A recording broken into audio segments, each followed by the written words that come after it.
"Can't you bear me?" asked Mary. "Yes, I can," he answered. "It's very funny, but I even like you." "Ben Weatherstaff said I was like him," said Mary. "He said he'd warrant we'd both got the same nasty tempers. I think you are like him too. We are all three alike, you and I and Ben Weatherstaff. He said we were neither of us much to look at and we were as sour as we looked. But I don't feel as sour as I used to before I knew the Robin and Dickon." "Did you feel as if you hated people?" "Yes," answered Mary without any affectation. "I should have detested you if I had seen you before I saw the Robin and Dickon." Colin put out his thin hand and touched her. "Mary," he said, "I wish I hadn't said what I did about sending Dickon away.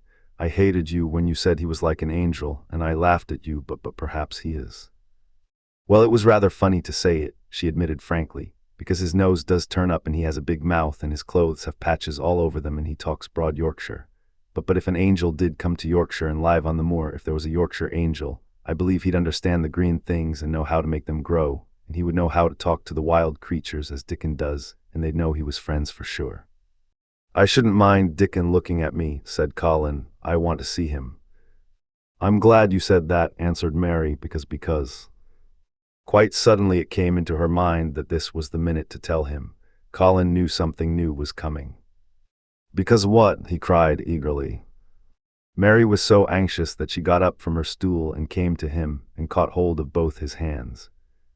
"Can I trust you? I trusted Dickon because birds trusted him. Can I trust you for sure, she implored. Her face was so solemn that he almost whispered his answer. "Yes, yes. Well, Dickon will come to see you tomorrow morning, and he'll bring his creatures with him." Oh, Colin cried out in delight. "But that's not all," Mary went on, almost pale with solemn excitement. "The rest is better. There is a door into the garden. I found it. It is under the ivy on the wall." If he had been a strong, healthy boy, Colin would probably have shouted, "Hooray, hooray, hooray," but he was weak and rather hysterical. His eyes grew bigger and bigger, and he gasped for breath. "Oh, Mary," he cried out with a half-sob, "shall I see it? Shall I get into it? Shall I live to get into it?" And he clutched her hands and dragged her toward him. "Of course you'll see it," snapped Mary indignantly. "Of course you'll live to get into it, don't be silly." And she was so unhysterical and natural and childish that she brought him to his senses, and he began to laugh at himself, and a few minutes afterward she was sitting on her stool again, telling him not what she imagined the secret garden to be like, but what it really was, and Colin's aches and tiredness were forgotten, and he was listening enraptured. "It is just what you thought it would be," he said at last. "It sounds just as if you had really seen it. You know I said that when you told me first." Mary hesitated about 2 minutes and then boldly spoke the truth. "I had seen it and I had been in," she said. "I found the key and got in weeks ago, but I daren't tell you, I daren't, because I was so afraid I couldn't trust you for sure." Chapter 19. IT has come. Of course, Dr. Craven had been sent for the morning after Colin had had his tantrum. He was always sent for at once when such a thing occurred, and he always found, when he arrived, a white, shaken boy lying on his bed, sulky and still so hysterical that he was ready to break into fresh sobbing at the least word. In fact, Dr. Craven dreaded and detested the difficulties of these visits. On this occasion he was away from Misselthwaite Manor until afternoon. "How is he?" he asked Mrs. Medlock rather irritably when he arrived.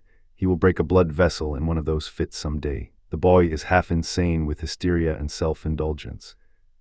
"Well, sir," answered Mrs. Medlock, "you'll scarcely believe your eyes when you see him. That plain sour-faced child that's almost as bad as himself has just bewitched him. How she's done it there's no telling. The Lord knows she's nothing to look at and you scarcely ever hear her speak, but she did what none of us dare do. She just flew at him like a little cat last night and stamped her feet and ordered him to stop screaming. And somehow she startled him so that he actually did stop, and this afternoon, well, just come up and see, sir. It's past crediting." The scene which Dr. Craven beheld when he entered his patient's room was indeed rather astonishing to him. As Mrs. Medlock opened the door he heard laughing and chattering. Colin was on his sofa in his dressing gown, and he was sitting up quite straight looking at a picture in one of the garden books and talking to the plain child, who at that moment could scarcely be called plain at all because her face was so glowing with enjoyment. "Those long spires of blue ones, we'll have a lot of those," Colin was announcing. "They're called delphiniums." "Dickon says they're larkspurs made big and grand," cried Mistress Mary. "There are clumps there already." Then they saw Dr. Craven and stopped. Mary became quite still and Colin looked fretful. I am sorry to hear you were ill last night, my boy, Dr. Craven said a trifle nervously. He was rather a nervous man. I'm better now, much better, Colin answered, rather like a Rajah. I'm going out in my chair in a day or two if it is fine. I want some fresh air. Dr. Craven sat down by him and felt his pulse and looked at him curiously. It must be a very fine day, he said, and you must be very careful not to tire yourself. Fresh air won't tire me, said the young Rajah. As there had been occasions when the same young gentleman had shrieked aloud with rage, and had insisted that fresh air would give him cold and kill him, it is not to be wondered at that his doctor felt somewhat startled. I thought you did not like fresh air, he said. I don't when I am by myself, replied the Rajah, but my cousin is going out with me. And the nurse, of course, suggested Dr. Craven. No, I will not have the nurse, so magnificently that Mary could not help remembering how the young native prince had looked with his diamonds and emeralds and pearls stuck all over him, and the great rubies on the small dark hand he had waved to command his servants to approach with salams and receive his orders. My cousin knows how to take care of me. I am always better when she is with me. She made me better last night. A very strong boy I know will push my carriage. Dr. Craven felt rather alarmed. If this tiresome, hysterical boy should chance to get well, he himself would lose all chance of inheriting Misselthwaite. But he was not an unscrupulous man, though he was a weak one, and he did not intend to let him run into actual danger. He must be a strong boy and a steady boy, he said, and I must know something about him. Who is he? What is his name? It's Dickon, Mary spoke up suddenly. She felt somehow that everybody who knew the moor must know Dickon, and she was right, too. She saw that in a moment Dr. Craven's serious face relaxed into a relieved smile. Oh, Dickon, he said, if it is Dickon you will be safe enough. He's as strong as a moor pony is Dickon. And he's trusty, said Mary. He's trustiest lad I Yorkshire. She had been talking Yorkshire to Colin and she forgot herself. Did Dickon teach you that? Asked Dr. Craven, laughing outright. I'm learning it as if it was French, said Mary rather coldly. It's like a native dialect in India. Very clever people try to learn them. I like it, and so does Colin. Well, well, he said, if it amuses you perhaps it won't do you any harm. Did you take your bromide last night, Colin? No, Colin answered. I wouldn't take it at first, and after Mary made me quiet, she talked me to sleep in a low voice about the spring creeping into a garden. That sounds soothing, said Dr. Craven, more perplexed than ever and glancing sideways at Mistress Mary sitting on her stool and looking down silently at the carpet. You are evidently better, but you must remember. I don't want to remember, interrupted the Rajah, appearing again. When I lie by myself and remember, I begin to have pains everywhere, and I think of things that make me begin to scream because I hate them so. If there was a doctor anywhere who could make you forget you were ill instead of remembering it, I would have him brought here. And he waved a thin hand which ought really to have been covered with royal signet rings made of rubies. It is because my cousin makes me forget that she makes me better. Dr. Craven had never made such a short stay after a tantrum. Usually he was obliged to remain a very long time and do a great many things. This afternoon he did not give any medicine or leave any new orders, and he was spared any disagreeable scenes. When he went downstairs he looked very thoughtful, and when he talked to Mrs. Medlock in the library she felt that he was a much puzzled man. Well, sir, she ventured, could you have believed it? It is certainly a new state of affairs, said the doctor, and there's no denying it is better than the old one. I believe Susan Sorby's right, I do that, said Mrs. Medlock. I stopped in her cottage on my way to Thwaite yesterday and had a bit of talk with her, and she says to me, well, Sarah Ann, she mayn't be a good child and she mayn't be a pretty one, but she's a child, and children needs children. We went to school together, Susan Sorby and me. She's the best sick nurse I know, said Dr. Craven. When I find her in a cottage, I know the chances are that I shall save my patient. Mrs. Medlock smiled. She was fond of Susan Sorby. She's got away with her, has Susan, she went on quite volubly. I've been thinking all morning of one thing she said yesterday. She says, once when I was giving children a bit of a preach after they'd been fighting, and I says to 'em all, when I was at school my geography told as world was shaped like a orange, and I found out before I was 10 that whole orange doesn't belong to nobody. No one owns more than his bit of a quarter, and there's times it seems like there's not eno quarters to go round. But don't you none o' you think as you own whole orange, or you'll find out you're mistaken, and you won't find it out without hard knocks. What children learns from children, she says, is that there's no sense in grabbing at whole orange peel and all. If you do, you'll likely not get even pips, and them's too bitter to eat. She's a shrewd woman, said Dr. Craven, putting on his coat. Well, she's got a way of saying things, ended Mrs. Medlock, much pleased. Sometimes I've said to her, Susan, if you was a different woman and didn't talk such broad Yorkshire, I've seen the times when I should have said you was clever. Asterisk, asterisk, asterisk. That night Colin slept without once awakening, and when he opened his eyes in the morning he lay still and smiled without knowing it, smiled because he felt so curiously comfortable. It was actually nice to be awake, and he turned over and stretched his limbs luxuriously. He felt as if tight strings which had held him had loosened themselves and let him go. He did not know that Dr. Craven would have said that his nerves had relaxed and rested themselves. Instead of lying and staring at the wall and wishing he had not awakened, his mind was full of the plans he and Mary had made yesterday, of pictures of the garden and of Dickon and his wild creatures. It was so nice to have things to think about, and he had not been awake more than 10 minutes when he heard feet running along the corridor, and Mary was at the door. The next minute she was in the room and had run across to his bed, bringing with her a waft of fresh air full of the scent of the morning. You've been out, there's that nice smell of leaves," he cried. She had been running, and her hair was loose and blown, and she was bright with the air and pink-cheeked, though he could not see it. "It's so beautiful," she said, a little breathless with her speed. "You never saw anything so beautiful. It has come. I thought it had come that other morning, but it was only coming. It is here now. It has come, the spring. Dickon says so." "Has it?" cried Colin, and though he really knew nothing about it, he felt his heart beat. He actually sat up in bed. "Open the window," he added, laughing half with joyful excitement and half at his own fancy. "Perhaps we may hear golden trumpets." And though he laughed, Mary was at the window in a moment, and in a moment more it was opened wide, and freshness and softness and scents and birds' songs were pouring through. "That's fresh air," she said. "Lie on your back and draw in long breaths of it. That's what Dickon does when he's lying on the moor. He says he feels it in his veins and it makes him strong, and he feels as if he could live forever and ever. Breathe it and breathe it." She was only repeating what Dickon had told her, but she caught Colin's fancy. "Forever and ever, does it make him feel like that?" he said, and he did as she told him, drawing in long, deep breaths over and over again, until he felt that something quite new and delightful was happening to him. Mary was at his bedside again. "Things are crowding up out of the earth," she ran on in a hurry. "And there are flowers uncurling and buds on everything, and the green veil has covered nearly all the gray, and the birds are in such a hurry about their nests for fear they may be too late that some of them are even fighting for places in the secret garden. And the rose bushes look as wick can be, and there are primroses in the lanes and woods, and the seeds we planted are up. And Dickon has brought the fox and the crow and the squirrels and a newborn lamb." And then she paused for breath. The newborn lamb Dickon had found 3 days before lying by its dead mother among the gorse bushes on the moor. It was not the first motherless lamb he had found, and he knew what to do with it. He had taken it to the cottage wrapped in his jacket, and he had let it lie near the fire and had fed it with warm milk. It was a soft thing with a darling, silly baby face and legs rather long for its body.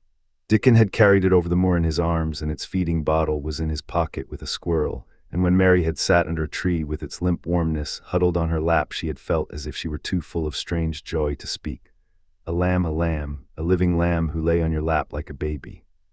She was describing it with great joy, and Colin was listening and drawing in long breaths of air when the nurse entered. She started a little at the sight of the open window. She had sat stifling in the room many a warm day because her patient was sure that open windows gave people cold. "Are you sure you are not chilly, Master Colin?" she inquired. "No," was the answer. "I am breathing long breaths of fresh air. It makes you strong. I am going to get up to the sofa for breakfast, and my cousin will have breakfast with me." The nurse went away, concealing a smile, to give the order for 2 breakfasts. She found the servants' hall a more amusing place than the invalid's chamber, and just now everybody wanted to hear the news from upstairs. There was a great deal of joking about the unpopular young recluse who, as the cook said, had found his master and good for him. The servants' hall had been very tired of the tantrums, and the butler, who was a man with a family, had more than once expressed his opinion that the invalid would be all the better for a good hiding. When Colin was on his sofa and the breakfast for 2 was put upon the table, he made an announcement to the nurse in his most Rajah-like manner. "A boy and a fox and a crow and 2 squirrels and a newborn lamb are coming to see me this morning. I want them brought upstairs as soon as they come," he said. You are not to begin playing with the animals in the servants' hall and keep them there. I want them here. The nurse gave a slight gasp and tried to conceal it with a cough. Yes, sir, she answered. I'll tell you what you can do, added Colin, waving his hand. You can tell Martha to bring them here. The boy is Martha's brother. His name is Dickon, and he is an animal charmer. I hope the animals won't bite, Master Colin, said the nurse. I told you he was a charmer, said Colin austerely. Charmers' animals never bite. There are snake charmers in India, said Mary, and they can put their snakes' heads in their mouths. Goodness, shuddered the nurse. They ate their breakfast with the morning air pouring in upon them. Colin's breakfast was a very good one, and Mary watched him with serious interest. You will begin to get fatter just as I did, she said. I never wanted my breakfast when I was in India, and now I always want it. I wanted mine this morning, said Colin. Perhaps it was the fresh air. When do you think Dickon will come? He was not long in coming. In about 10 minutes, Mary held up her hand. Listen, she said, did you hear a caw?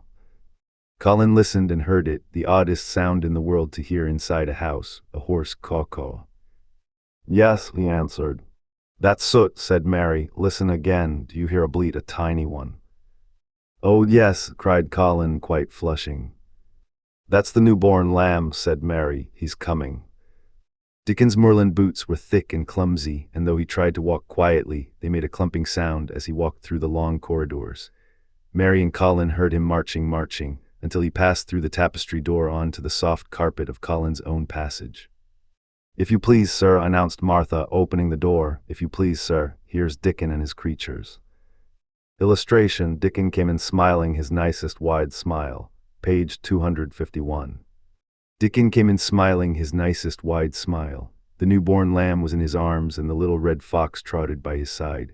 Nut sat on his left shoulder, and Soot on his right, and Shell's head and paws peeped out of his coat pocket.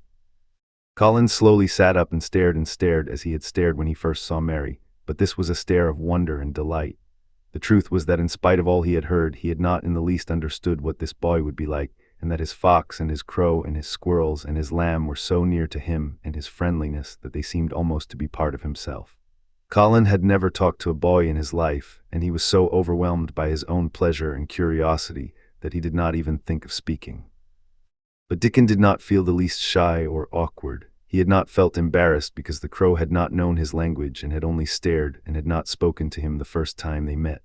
Creatures were always like that until they found out about you. He walked over to Colin's sofa and put the newborn lamb quietly on his lap. And immediately the little creature turned to the warm velvet dressing gown and began to nuzzle into its folds and butt its tight-curled head with soft impatience against his side. Of course, no boy could have helped speaking then. What is it doing? Cried Colin. What does it want? It wants its mother, said Dickon, smiling more and more. I brought it to thee a bit hungry because I knowed thou'd like to see it feed. He knelt down by the sofa and took a feeding bottle from his pocket. Come on, little un, he said, turning the small woolly white head with a gentle brown hand. This is what thaw's after. Thaw'll get more out o' this than thaw will out o' silk velvet coats. There now, and he pushed the rubber tip of the bottle into the nuzzling mouth, and the lamb began to suck it with ravenous ecstasy. After that there was no wondering what to say. By the time the lamb fell asleep, questions poured forth, and Dickon answered them all. He told them how he had found the lamb just as the sun was rising 3 mornings ago. He had been standing on the moor listening to a skylark and watching him swing higher and higher into the sky until he was only a speck in the heights of blue. I'd almost lost him but for his song, and I was wondering how a chap could hear it when it seemed as if he'd get out o' th world in a minute, and just then I heard something else far off among th gorse bushes. It was a weak bleatin', and I knowed it was a new lamb as was hungry, and I knowed it wouldn't be hungry if it hadn't lost its mother somehow, so I set off searchin'. I did have a look for it. I went in and out among th gorse bushes and round, and I always seemed to take th wrong turnin'. But at last I seed a bit o' white by a rock on top o' th moor, and I climbed up and found th little, half-dead why cold and clemmin'. While he talked, Soot flew solemnly in and out of the open window and cawed remarks about the scenery, while Nut and Shell made excursions into the big trees outside and ran up and down trunks and explored branches. Captain curled up near Dickon, who sat on the hearthrug from preference. They looked at the pictures in the gardening books, and Dickon knew all the flowers by their country names, and knew exactly which ones were already growing in the secret garden. "I couldna say that their name," he said, pointing to one under which was written Aquilegia, "but us calls that columbine, and that there one it's a snapdragon, and they both grow wild in hedges, but these is garden ones and they're bigger and grander. There's some big clumps o' columbine in th garden. They'll look like a bed o' blue, and white butterflies flutter in when they're out." "I'm going to see them," cried Colin. "I am going to see them." "Aye, that thaw mun," said Mary quite seriously, "and thaw mun not lose no time about it." Chapter Roman 20. I shall live forever and ever and ever. But they were obliged to wait more than a week, because first there came some very windy days, and then Colin was threatened with a cold, which two things happening one after the other would no doubt have thrown him into a rage, but that there was so much careful and mysterious planning to do, and almost every day Dickon came in, if only for a few minutes, to talk about what was happening on the moor and in the lanes and hedges and on the borders of streams. The things he had to tell about otters and badgers and water rats' houses, not to mention birds' nests and field mice in their burrows, were enough to make you almost tremble with excitement when you heard all the intimate details from an animal charmer, and realized with what thrilling eagerness and anxiety the whole busy underworld was working. "They're same as us," said Dickon, "only they have to build their homes every year, and it keeps them so busy they fair scuffle to get 'em done." The most absorbing thing, however, was the preparations to be made before Colin could be transported with sufficient secrecy to the garden. No one must see the chair carriage and Dickon and Mary after they turned a certain corner of the shrubbery and entered upon the walk outside the ivied walls. As each day passed, Colin had become more and more fixed in his feeling that the mystery surrounding the garden was one of its greatest charms. Nothing must spoil that. No one must ever suspect that they had a secret. People must think that he was simply going out with Mary and Dickon because he liked them and did not object to their looking at him.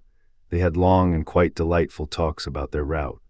They would go up this path and down that one and cross the other and go round among the fountain flower beds as if they were looking at the bedding out plants the head gardener, Mr. Roach, had been having arranged.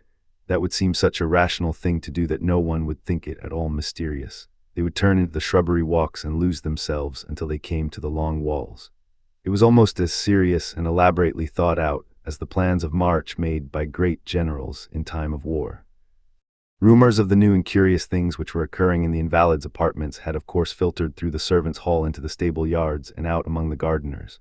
But notwithstanding this, Mr. Roach was startled one day when he received orders from Master Colin's room, to the effect that he must report himself in the apartment no outsider had ever seen, as the invalid himself desired to speak to him. "Well, well," he said to himself as he hurriedly changed his coat, "what's to do now? His Royal Highness that wasn't to be looked at calling up a man he's never set eyes on." Mr. Roach was not without curiosity. He had never caught even a glimpse of the boy and had heard a dozen exaggerated stories about his uncanny looks and ways and his insane tempers. The thing he had heard oftenest was that he might die at any moment, and there had been numerous fanciful descriptions of a humped back and helpless limbs given by people who had never seen him. "Things are changing in this house, Mr. Roach," said Mrs. Medlock, as she led him up the back staircase to the corridor on to which opened the hitherto mysterious chamber. "Let's hope they're changing for the better, Mrs. Medlock," he answered. "They couldn't well change for the worse," she continued, "and queer as it all is, there's them as finds their duties made a lot easier to stand up under.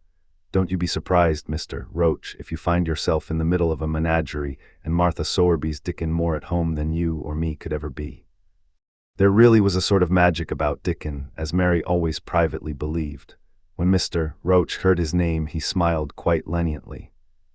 "He'd be at home in Buckingham Palace or at the bottom of a coal mine," he said, "and yet it's not impudence either. He's just fine, is that lad."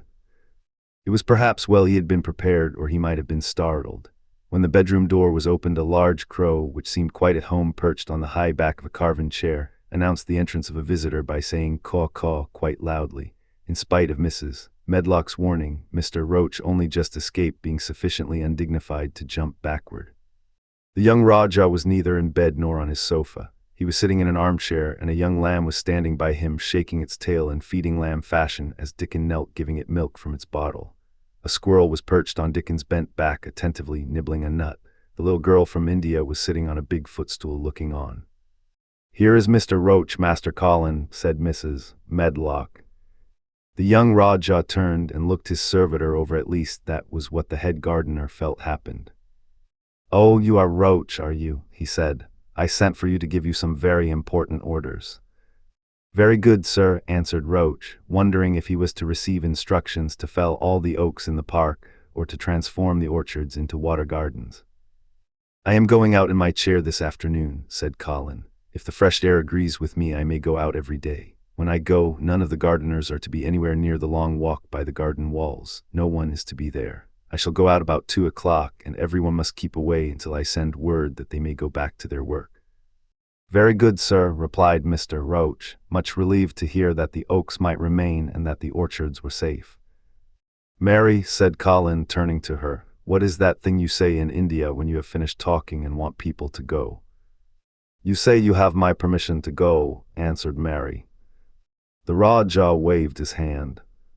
"You have my permission to go, Roach," he said, "but remember, this is very important." "Caw-caw," remarked the crow hoarsely, but not impolitely. "Very good, sir, thank you, sir," said Mr. Roach, and Mrs. Medlock took him out of the room. Outside in the corridor, being a rather good-natured man, he smiled until he almost laughed. "My word," he said, "he's got a fine lordly way with him, hasn't he? You'd think he was a whole royal family rolled into one prince consort and all." Protested Mrs. Medlock, "we've had to let him trample all over every one of us ever since he had feet, and he thinks that's what folks was born for." "Perhaps he'll grow out of it if he lives," suggested Mr. Roach. "Well, there's one thing pretty sure," said Mrs. Medlock. "If he does live and that Indian child stays here, I'll warrant she teaches him that the whole orange does not belong to him, as Susan Sowerby says, and he'll be likely to find out the size of his own quarter." Inside the room, Colin was leaning back on his cushions. "It's all safe now," he said, "and this afternoon I shall see it, this afternoon I shall be in it." Dickon went back to the garden with his creatures, and Mary stayed with Colin. She did not think he looked tired, but he was very quiet before their lunch came, and he was quiet while they were eating it. She wondered why and asked him about it. "What big eyes you've got, Colin," she said. "When you are thinking they get as big as saucers. What are you thinking about now?" "I can't help thinking about what it will look like," he answered. "The garden?" asked Mary. "The springtime," he said. "I was thinking that I've really never seen it before. I scarcely ever went out, and when I did go I never looked at it. I didn't even think about it." "I never saw it in India because there wasn't any," said Mary. Shut in and morbid as his life had been, Colin had more imagination than she had, and at least he had spent a good deal of time looking at wonderful books and pictures. "That morning when you ran in and said, 'It's come, you made me feel quite queer. It sounded as if things were coming with a great procession in big bursts and wafts of music. I've a picture like it in one of my books, crowds of lovely people and children with garlands and branches with blossoms on them, every one laughing and dancing and crowding and playing on pipes. That was why I said, perhaps we shall hear golden trumpets, and told you to throw open the window." "How funny," said Mary. "That's really just what it feels like, and if all the flowers and leaves and green things and birds and wild creatures danced past at once, what a crowd it would be. I'm sure they'd dance and sing and flute, and that would be the wafts of music." They both laughed, but it was not because the idea was laughable, but because they both so liked it. A little later the nurse made Colin ready. She noticed that instead of lying like a log while his clothes were put on, he sat up and made some efforts to help himself, and he talked and laughed with Mary all the time. "This is one of his good days, sir," she said to Dr. Craven, who dropped in to inspect him. "He's in such good spirits that it makes him stronger." "I'll call in again later in the afternoon after he has come in," said Dr. Craven. "I must see how the going out agrees with him. I wish, in a very low voice, that he would let you go with him." "I'd rather give up the case this moment, sir, than even stay here while it's suggested," answered the nurse with sudden firmness. "I hadn't really decided to suggest it," said the doctor with his slight nervousness. "We'll try the experiment. Dickon's a lad I'd trust with a newborn child." The strongest footman in the house carried Colin downstairs and put him in his wheeled chair near which Dickon waited outside. After the manservant had arranged his rugs and cushions, the Rajah waved his hand to him and to the nurse. "You have my permission to go," he said, and they both disappeared quickly, and it must be confessed giggled when they were safely inside the house. Dickon began to push the wheeled chair slowly and steadily. Mistress Mary walked beside it, and Colin leaned back and lifted his face to the sky. The arch of it looked very high, and the small snowy clouds seemed like white birds floating on outspread wings below its crystal blueness. The wind swept in soft, big breaths down from the moor and was strange, with a wild, clear, scented sweetness. Colin kept lifting his thin chest to draw it in, and his big eyes looked as if it were they which were listening, instead of his ears. "There are so many sounds of singing and humming and calling out," he said. "What is that scent the puffs of wind bring?" "It's gorse on th moor that's open in out," answered Dickon. "Bees are at it wonderful today." Not a human creature was to be caught sight of in the paths they took. In fact, every gardener or gardener's lad had been witched away. But they wound in and out among the shrubbery and out and round the fountain beds, following their carefully planned route for the mere mysterious pleasure of it. But when at last they turned into the long walk by the ivied walls, the excited sense of an approaching thrill made them, for some curious reason they could not have explained, begin to speak in whispers. "This is it," breathed Mary. "This is where I used to walk up and down and wonder and wonder." "Is it?" cried Colin, and his eyes began to search the ivy with eager curiousness. "But I can see nothing," he whispered. "There is no door." "That's what I thought," said Mary. Then there was a lovely breathless silence, and the chair wheeled on. "That is the garden where Ben Weatherstaff works," said Mary. "Is it?" said Colin. A few yards more, and Mary whispered again. "This is where the robin flew over the wall," she said. "Is it?" cried Colin. "Oh, I wish he'd come again." "And that," said Mary with solemn delight, pointing under a big lilac bush, "is where he perched on the little heap of earth and showed me the key." Then Colin sat up. Where, there," he cried, and his eyes were as big as the wolf's in Red Riding Hood, when Red Riding Hood felt called upon to remark on them. Dickon stood still, and the wheeled chair stopped. "And this," said Mary, stepping onto the bed close to the ivy, "is where I went to talk to him when he chirped at me from the top of the wall. And this is the ivy the wind blew back," and she took hold of the hanging green curtain. "Oh, is it?" gasped Colin.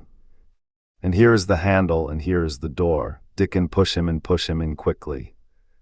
And Dickon did it with one strong, steady, splendid push. But Colin had actually dropped back against his cushions, even though he gasped with delight, and he had covered his eyes with his hands and held them there, shutting out everything until they were inside, and the chair stopped as if by magic and the door was closed. Not till then did he take them away and look round and round and round as Dickon and Mary had done. And over walls and earth and trees and swinging sprays and tendrils, the fair green veil of tender little leaves had crept. And in the grass under the trees and the gray urns in the alcoves and here and there, everywhere were touches or splashes of gold and purple and white, and the trees were showing pink and snow above his head, and there were fluttering of wings and faint sweet pipes and humming and scents and scents. And the sun fell warm upon his face like a hand with a lovely touch, and in wonder Mary and Dickon stood and stared at him. He looked so strange and different because a pink glow of color had actually crept all over him, ivory face and neck and hands and all. I shall get well," he cried out. "Mary, Dickon, I shall get well, and I shall live forever and ever and ever." Chapter 21. Ben Weatherstaff. One of the strange things about living in the world is that it is only now and then one is quite sure one is going to live forever and ever and ever. One knows it sometimes when one gets up at the tender solemn dawn time and goes out and stands alone and throws one's head far back and looks up and watches the pale sky slowly changing and flushing and marvelous unknown things happening till the east almost makes one cry out, and one's heart stands still at the strange unchanging majesty of the rising of the sun, which has been happening every morning for thousands and thousands and thousands of years. One knows it then for a moment or so, and one knows it sometimes when one stands by oneself in a wood at sunset, and the mysterious deep gold stillness slanting through and under the branches seems to be saying slowly again and again something one cannot quite hear, however much one tries. Then sometimes the immense quiet of the dark blue at night with millions of stars waiting and watching makes one sure, and sometimes a sound of far-off music makes it true, and sometimes a look in someone's eyes. And it was like that with Colin when he first saw and heard and felt the springtime inside the four high walls of a hidden garden. That afternoon the whole world seemed to devote itself to being perfect and radiantly beautiful and kind to one boy. Perhaps out of pure heavenly goodness the spring came and crowded everything it possibly could into that one place. More than once Dickon paused in what he was doing and stood still with a sort of growing wonder in his eyes, shaking his head softly. It is gradely," he said. "I'm 12 going on 13, and there's a lot o' afternoons in 13 years, but seems to me like I never seed one as gradely as this air." "Aye, it is a gradely one," said Mary, and she sighed for mere joy. I'll warrant it's greatest one as ever was in this world. Does tha think, said Colin with dreamy carefulness, as happen it was made like this air all o' purpose for me. My word, cried Mary admiringly, that there is a bit o' good Yorkshire. That shappen first-rate that tha art. And delight reigned. They drew the chair under the plum tree, which was snow-white with blossoms and musical with bees. It was like a king's canopy, a fairy king's. There were flowering cherry trees near and apple trees whose buds were pink and white, and here and there one had burst open wide. Between the blossoming branches of the canopy bits of blue sky looked down like wonderful eyes. Mary and Dickon worked a little here and there, and Colin watched them. They brought him things to look at, buds which were opening, buds which were tight closed, bits of twig whose leaves were just showing green, the feather of a woodpecker which had dropped on the grass, the empty shell of some bird early hatched. Dickon pushed the chair slowly round and round the garden, stopping every other moment to let him look at wonders springing out of the earth or trailing down from trees. It was like being taken in state round the country of a magic king and queen, and shown all the mysterious riches it contained. I wonder if we shall see the robin, said Colin. Tha'll see him often eno after a bit, answered Dickon. When eggs hatches out little chap he'll be kept so busy he'll make his head swim. Tha'll see him fly in backward and forward carrying worms nigh as big as himsel, and that much noise going on in nest. When he gets there as fair flusters him, so as he scarce knows which big mouth to drop first piece in, and gappin' beaks and squawks on every side. Mother says as when she sees work a robin has to keep them gappin' beaks filled, she feels like she was a lady with nothin' to do. She says she's seen little chaps when it seemed like sweat must be droppin' off 'em, though folk can't see it. This made them giggle so delightedly that they were obliged to cover their mouths with their hands, remembering that they must not be heard. Colin had been instructed as to the law of whispers and low voices several days before. He liked the mysteriousness of it and did his best, but in the midst of excited enjoyment, it is rather difficult never to laugh above a whisper. Every moment of the afternoon was full of new things, and every hour the sunshine grew more golden. The wheeled chair had been drawn back under the canopy, and Dickon had sat down on the grass and had just drawn out his pipe when Colin saw something he had not had time to notice before. "That's a very old tree over there, isn't it?" he said. Dickon looked across the grass at the tree, and Mary looked, and there was a brief moment of stillness. "Yes," answered Dickon after it, and his low voice had a very gentle sound. Mary gazed at the tree and thought. "The branches are quite gray and there's not a single leaf anywhere," Colin went on. "It's quite dead, isn't it?" "Aye," admitted Dickon, "but them roses as has climbed all over it will near hide every bit o' dead wood when they're full o' leaves and flowers. It won't look dead then, it'll be prettiest of all." Mary still gazed at the tree and thought. "It looks as if a big branch had been broken off," said Colin. "I wonder how it was done." "It's been done many a year," answered Dickon, with a sudden relieved start and laying his hand on Colin. "Look at that robin, there he is, he's been foragin' for his mate." Colin was almost too late, but he just caught sight of him, the flash of red-breasted bird with something in his beak. He darted through the greenness and into the close-grown corner and was out of sight. Colin leaned back on his cushion again, laughing a little. "He's taking her tea to her, perhaps it's 5 o'clock. I think I'd like some tea myself." And so they were safe. "It was magic which sent the robin," said Mary secretly to Dickon afterward. "I know it was magic," for both she and Dickon had been afraid Colin might ask something about the tree whose branch had broken off 10 years ago, and they had talked it over together, and Dickon had stood and rubbed his head in a troubled way. "We mun look as if it wasn't no different from other trees," he had said.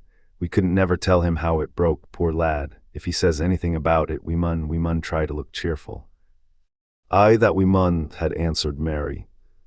But she had not felt as if she looked cheerful when she gazed at the tree. She wondered and wondered in those few moments if there was any reality in that other thing Dickon had said.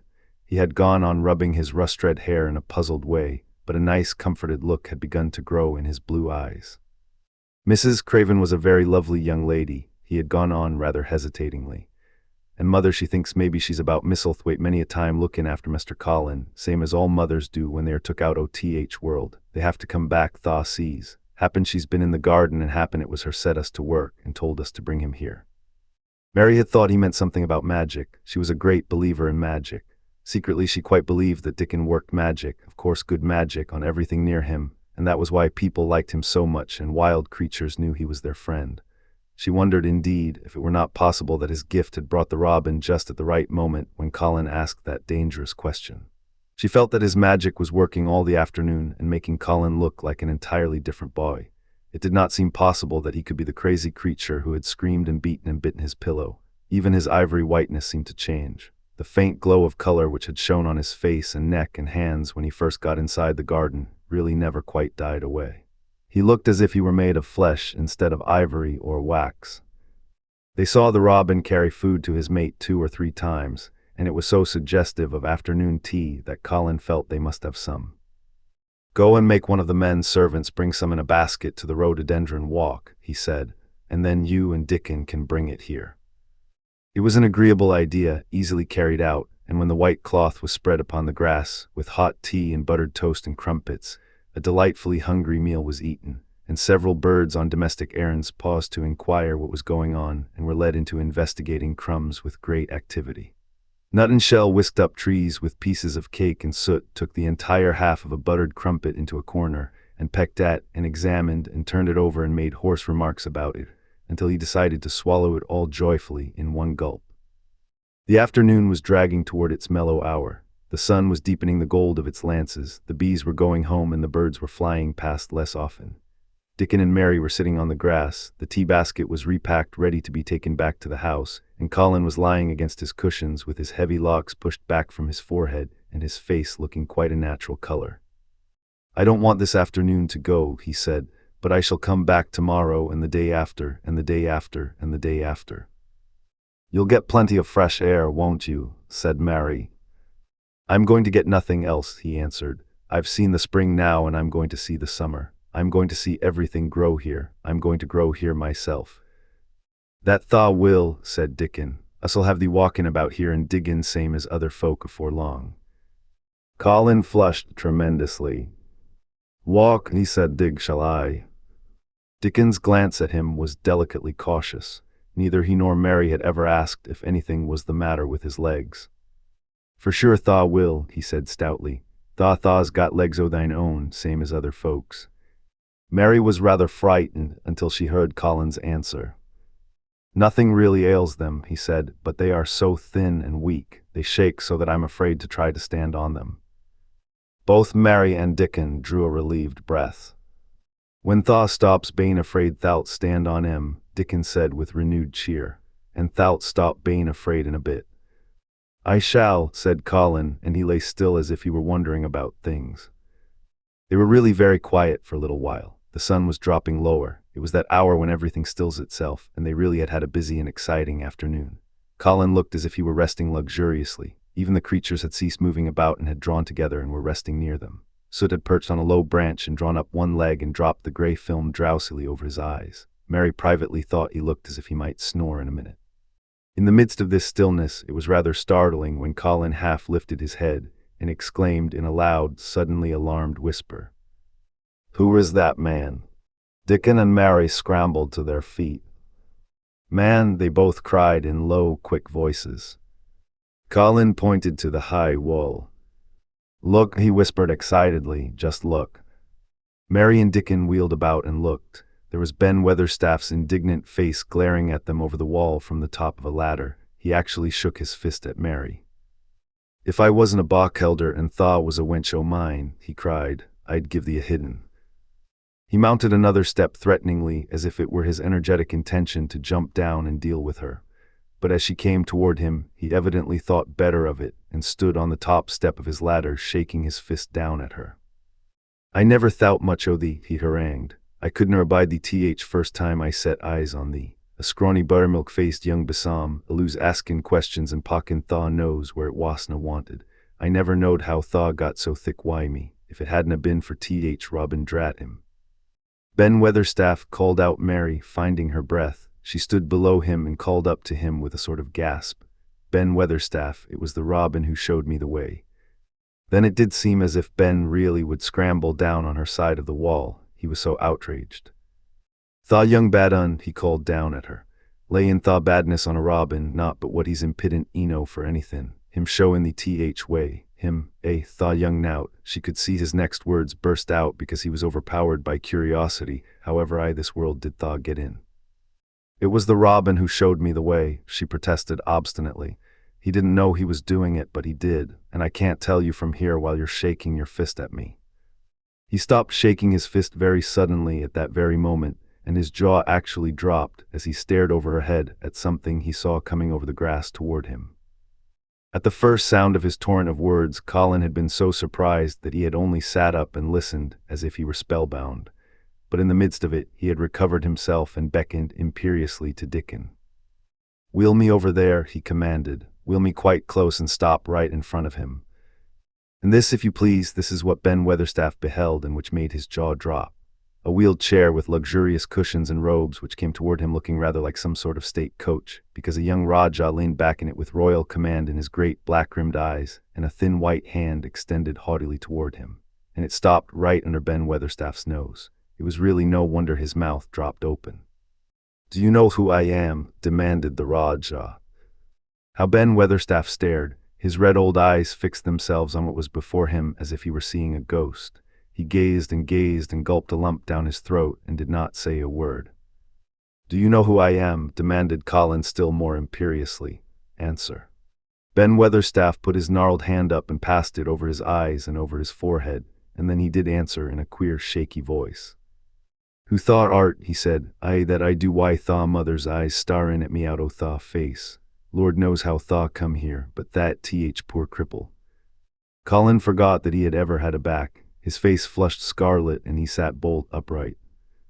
"I'm not a cripple," he cried out furiously. "I'm not." "He's not," cried Mary, almost shouting up the wall in her fierce indignation. "He's not got a lump as big as a pin. I looked and there was none there, not one." Ben Weatherstaff passed his hand over his forehead again and gazed as if he could never gaze enough.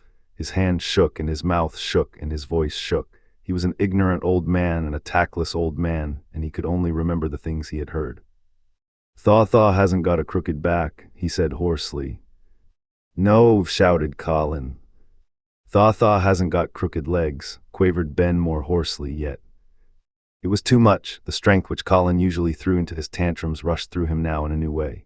Never yet had he been accused of crooked legs even in whispers, and the perfectly simple belief in their existence which was revealed by Ben Weatherstaff's voice was more than Rajah flesh and blood could endure. His anger and insulted pride made him forget everything but this one moment and filled him with a power he had never known before, an almost unnatural strength. "Come here," he shouted to Dickon, and he actually began to tear the coverings off his lower limbs and disentangle himself. Come here, this minute." Dickon was by his side in a second. Mary caught her breath in a short gasp and felt herself turn pale. He can do it, he can do it, he can do it, he can." She gabbled over to herself under her breath as fast as ever she could. There was a brief fierce scramble. The rugs were tossed onto the ground. Dickon held Colin's arm. The thin legs were out. The thin feet were on the grass. Colin was standing upright as straight as an arrow, and looking strangely tall, his head thrown back and his strange eyes flashing lightning. "Look at me," he flung up at Ben Weatherstaff. "Just look at me, you, just look at me." "He's as straight as I am," cried Dickon. "He's as straight as any lad I Yorkshire." What Ben Weatherstaff did Mary thought queer beyond measure. He choked and gulped, and suddenly tears ran down his weather-wrinkled cheeks as he struck his old hands together. He burst forth, "Th lies folk tells, that as thin as a lath and as white as a wraith, but there's not a knob on thee. Thou'lt make a mon yet, God bless thee." Dickon held Colin's arm strongly, but the boy had not begun to falter. He stood straighter and looked Ben Weatherstaff in the face. "I'm your master," he said, "when my father is away, and you are to obey me. This is my garden. Don't dare to say a word about it. You get down from that ladder and go out to the long walk, and Miss Mary will meet you and bring you here. I want to talk to you. We did not want you, but now you will have to be in the secret. Be quick." Ben Weatherstaff's crabbed old face was still wet with that one queer rush of tears. It seemed as if he could not take his eyes from thin, straight Colin, standing on his feet with his head thrown back. Lad," he almost whispered, my lad," and then remembering himself he suddenly touched his hat gardener fashion and said, yes, sir," and obediently disappeared as he descended the ladder. Chapter 22. When the sun went down. When his head was out of sight, Colin turned to Mary. "Go and meet him," he said, and Mary flew across the grass to the door under the ivy. Dickon was watching him with sharp eyes. There were scarlet spots on his cheeks and he looked amazing, but he showed no signs of falling. "I can stand," he said, and his head was still held up and he said it quite grandly. "I told thee Thaw could as soon as Thaw stopped being afraid," answered Dickon, and Thaw stopped. "Yes, I've stopped," said Colin. Then suddenly he remembered something Mary had said. "Are you making magic?" he asked sharply. Dickon's curly mouth spread in a cheerful grin. "Thaw's doin' magic thistle," he said. "It's same magic as made these air work out o' earth," and he touched with his thick boot a clump of crocuses in the grass. Colin looked down at them. "Aye," he said slowly, "there couldna be bigger magic than that there couldna be." He drew himself up straighter than ever. "I'm going to walk to that tree," he said, pointing to one a few feet away from him. "I'm going to be standing when Weatherstaff comes here. I can rest against the tree if I like. When I want to sit down, I will sit down, but not before. Bring a rug from the chair." He walked to the tree, and though Dickon held his arm, he was wonderfully steady. When he stood against the tree trunk, it was not too plain that he supported himself against it, and he still held himself so straight that he looked tall. When Ben Weatherstaff came through the door in the wall, he saw him standing there, and he heard Mary muttering something under her breath. "What art sayin'?" he asked rather testily, because he did not want his attention distracted from the long, thin, straight boy figure and proud face. But she did not tell him. What she was saying was this: "You can do it, you can do it. I told you you could, you can do it, you can do it, you can." She was saying it to Colin because she wanted to make magic and keep him on his feet looking like that. She could not bear that he should give in before Ben Weatherstaff. He did not give in. She was uplifted by a sudden feeling that he looked quite beautiful in spite of his thinness. He fixed his eyes on Ben Weatherstaff in his funny, imperious way. "Look at me," he commanded. "Look at me all over. Am I a hunchback? Have I got crooked legs?" Ben Weatherstaff had not quite got over his emotion, but he had recovered a little and answered almost in his usual way. "Not Thaw," he said, "nowt o' sort. What's Thaw been doin' with thistle? Hidden out o' sight and lettin' folk think Thaw was cripple and half-witted." "Half-witted," said Colin angrily, who thought that. "Lots o' fools," said Ben. World's full o' jackasses brayin' and they never bray nowt but lies. What did Thaw shut thistle up for?" "Everyone thought I was going to die," said Colin shortly. "I'm not." And he said it with such decision Ben Weatherstaff looked him over, up and down and up. "Thaw die," he said with dry exultation. "Nowt o' sort. Thaw's got too much pluck in thee. When I seed thee put Thaw legs on ground in such a hurry, I knowed Thaw was all right. Sit thee down on rug a bit, young mester, and give me thy orders." There was a queer mixture of crabbed tenderness and shrewd understanding in his manner. Mary had poured out speech as rapidly as she could as they had come down the long walk. The chief thing to be remembered, she had told him, was that Colin was getting well. The garden was doing it. No one must let him remember about having humps and dying. The Rajah condescended to seat himself on a rug under the tree. "What work do you do in the gardens, Weatherstaff?" he inquired. "Anything I'm told to do," answered old Ben. "I'm kep' on by favor because she liked me." "She," said Colin. "Thaw mother," answered Ben Weatherstaff. "My mother," said Colin, and he looked about him quietly. This was her garden, wasn't it?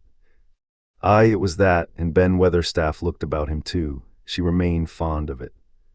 "It is my garden now. I am fond of it. I shall come here every day," announced Colin, "but it is to be a secret. My orders are that no one is to know that we come here.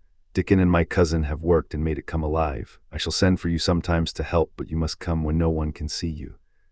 Ben Weatherstaff's face twisted itself in a dry old smile.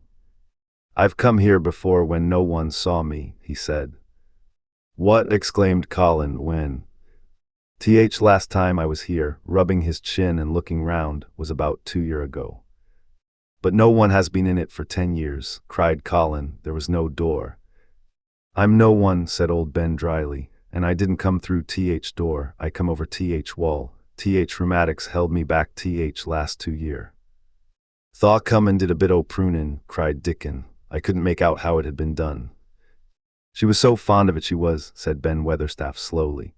"And she was such a pretty young thing. She says to me once, 'Ben,' says she laughin', 'if ever I'm ill or if I go away, you must take care of my roses.' When she did go away, orders was no one was ever to come nigh, but I come, with grumpy obstinacy." Over wall I come until rheumatics stopped me and I did a bit o' work once a year. She gave her order first.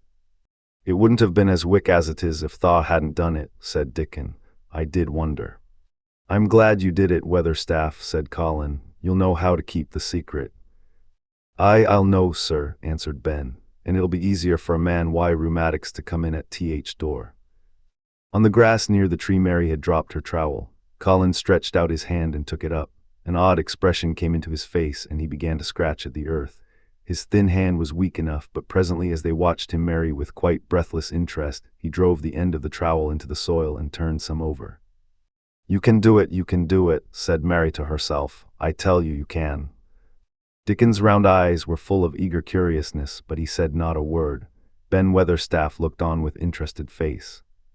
Colin persevered. After he had turned a few trowelfuls of soil, he spoke exultantly to Dickon in his best Yorkshire. Thaw said as Thaw'd have me walkin' about here same as other folk, and Thaw said Thaw'd have me diggin'. I thought Thaw was just leein' to please me. This is only first day and I've walked in here I am diggin'. Ben Weatherstaff's mouth fell open again when he heard him, but he ended by chuckling. He said, that sounds as if Thaw'd got wits eno. That a Yorkshire lad for sure. And that diggin' too. How'd Thaw like to plan a bit o' somethin'? I can get the arrows in a pot. Go and get it, said Colin, digging excitedly. Quick, quick. It was done quickly enough indeed. Ben Weatherstaff went his way forgetting rheumatics. Dickon took his spade and dug the hole deeper and wider than a new digger with thin white hands could make it. Mary slipped out to run and bring back a watering can. When Dickon had deepened the hole, Colin went on turning the soft earth over and over. He looked up at the sky, flushed and glowing with the strangely new exercise, slight as it was. I want to do it before the sun goes quite down, he said. Mary thought that perhaps the sun held back a few minutes just on purpose. Ben Weatherstaff brought the rose in its pot from the greenhouse. He hobbled over the grass as fast as he could. He had begun to be excited too. He knelt down by the hole and broke the pot from the mold. Here, lad, he said, handing the plant to Colin. Set it in the earth thistle same as King does when he goes to a new place. The thin white hands shook a little and Colin's flush grew deeper as he set the rose in the mold and held it while old Ben made firm the earth. It was filled in and pressed down and made steady. Mary was leaning forward on her hands and knees. Soot had flown down and marched forward to see what was being done. Nut and Shell chattered about it from a cherry tree. It's planted, said Colin at last, and the sun is only slipping over the edge. Help me up, Dickon. I want to be standing when it goes. That's part of the magic. And Dickon helped him, and the magic or whatever it was so gave him strength that when the sun did slip over the edge and end the strange lovely afternoon for them there, he actually stood on his 2 feet laughing. Chapter 23. Magic. Dr. Craven had been waiting some time at the house when they returned to it. He had indeed begun to wonder if it might not be wise to send someone out to explore the garden paths. When Colin was brought back to his room, the poor man looked him over seriously. You should not have stayed so long, he said. You must not overexert yourself. I am not tired at all, said Colin. It has made me well. Tomorrow I am going out in the morning as well as in the afternoon. I am not sure that I can allow it, answered Dr. Craven. I am afraid it would not be wise. It would not be wise to try to stop me, said Colin quite seriously. I am going. Even Mary had found out that one of Colin's chief peculiarities was that he did not know in the least what a rude little brute he was with his way of ordering people about. He had lived on a sort of desert island all his life, and as he had been the king of it, he had made his own manners and had had no one to compare himself with. Mary had indeed been rather like him herself, and since she had been at Misselthwaite had gradually discovered that her own manners had not been of the kind which is usual or popular. Having made this discovery, she naturally thought it of enough interest to communicate to Colin, so she sat and looked at him curiously for a few minutes after Dr. Craven had gone. She wanted to make him ask her why she was doing it, and of course she did. What are you looking at me for? He said. I'm thinking that I am rather sorry for Dr. Craven. So am I, said Colin calmly, but not without an air of some satisfaction. He won't get Misselthwaite at all now I'm not going to die. I'm sorry for him because of that, of course, said Mary, but I was thinking just then that it must have been very horrid to have had to be polite for 10 years to a boy who was always rude. I would never have done it. Am I rude? Colin inquired undisturbedly. If you had been his own boy and he had been a slapping sort of man, said Mary, he would have slapped you. But he daren't, said Colin. No, he daren't, answered Mistress Mary, thinking the thing out quite without prejudice. Nobody ever dared to do anything you didn't like because you were going to die and things like that. You were such a poor thing. But, announced Colin stubbornly, I am not going to be a poor thing. I won't let people think I'm one. I stood on my feet this afternoon. It is always having your own way that has made you so queer, Mary went on, thinking aloud. Colin turned his head, frowning. Am I queer? He demanded. Yes, answered Mary, very, but you needn't be cross, she added impartially, because so am I queer and so is Ben Weatherstaff, but I am not as queer as I was before I began to like people and before I found the garden. I don't want to be queer, said Colin. I am not going to be, and he frowned again with determination. He was a very proud boy. He lay thinking for a while, and then Mary saw his beautiful smile begin and gradually change his whole face. I shall stop being queer, he said, if I go every day to the garden. There is magic in their good magic, you know, Mary. I am sure there is. So am I, said Mary. Even if it isn't real magic, Colin said, we can pretend it is. Something is there something. It's magic, said Mary, but not black. It's as white as snow. They always called it magic, and indeed it seemed like it in the months that followed, the wonderful months, the radiant months, the amazing ones. Oh, the things which happened in that garden. If you have never had a garden, you cannot understand, and if you have had a garden, you will know that it would take a whole book to describe all that came to pass there. At first it seemed that green things would never cease pushing their way through the earth, in the grass, in the beds, even in the crevices of the walls. Then the green things began to show buds, and the buds began to unfurl and show color, every shade of blue, every shade of purple, every tint and hue of crimson. In its happy days, flowers had been tucked away into every inch and hole and corner. Ben Weatherstaff had seen it done, and had himself scraped out mortar from between the bricks of the wall, and made pockets of earth for lovely clinging things to grow on. Iris and white lilies rose out of the grass in sheaves, and the green alcoves filled themselves with amazing armies of the blue and white flower lances of tall delphiniums or columbines or campanulas. She was main fond o' them, she was, Ben Weatherstaff said. She liked them things as was alus pointin' up to th blue sky, she used to tell. Not as she was one o' them as looked down on th earth, not her. She just loved it, but she said as th blue sky alus looked so joyful. The seeds Dickon and Mary had planted grew as if fairies had tended them. Satiny poppies of all tints danced in the breeze by the score, gaily defying flowers which had lived in the garden for years, and which, it might be confessed, seemed rather to wonder how such new people had got there. And the roses, rising out of the grass, tangled round the sundial, wreathing the tree trunks and hanging from their branches. Climbing up the walls and spreading over them with long garlands falling in cascades, they came alive day by day, hour by hour.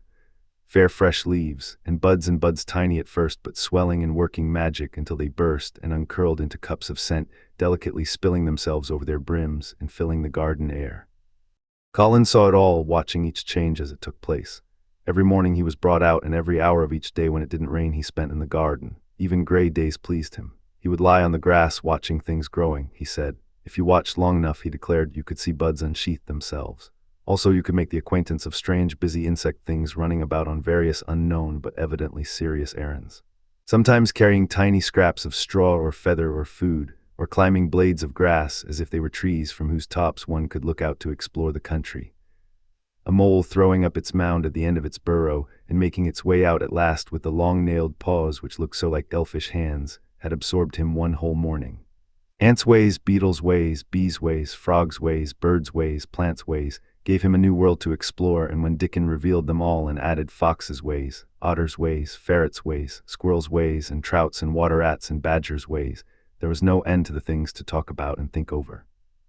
And this was not the half of the magic. The fact that he had really once stood on his feet had set Colin thinking tremendously, and when Mary told him of the spell she had worked, he was excited and approved of it greatly. He talked of it constantly. Of course there must be lots of magic in the world, he said wisely one day, but people don't know what it is like or how to make it. Perhaps the beginning is just to say nice things are going to happen until you make them happen. I am going to try an experiment. The next morning when they went to the secret garden, he sent at once for Ben Weatherstaff. Ben came as quickly as he could and found the Rajah standing on his feet under a tree and looking very grand but also very beautifully smiling. "Good morning, Ben Weatherstaff," he said. "I want you and Dickon and Miss Mary to stand in a row and listen to me. because I am going to tell you something very important."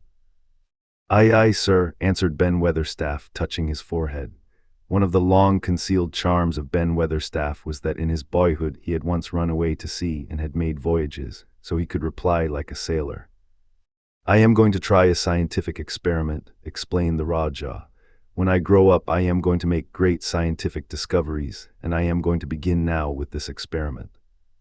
"Aye, aye, sir," said Ben Weatherstaff promptly, though this was the first time he had heard of great scientific discoveries. It was the first time Mary had heard of them, either, but even at this stage she had begun to realize that, queer as he was, Colin had read about a great many singular things and was somehow a very convincing sort of boy.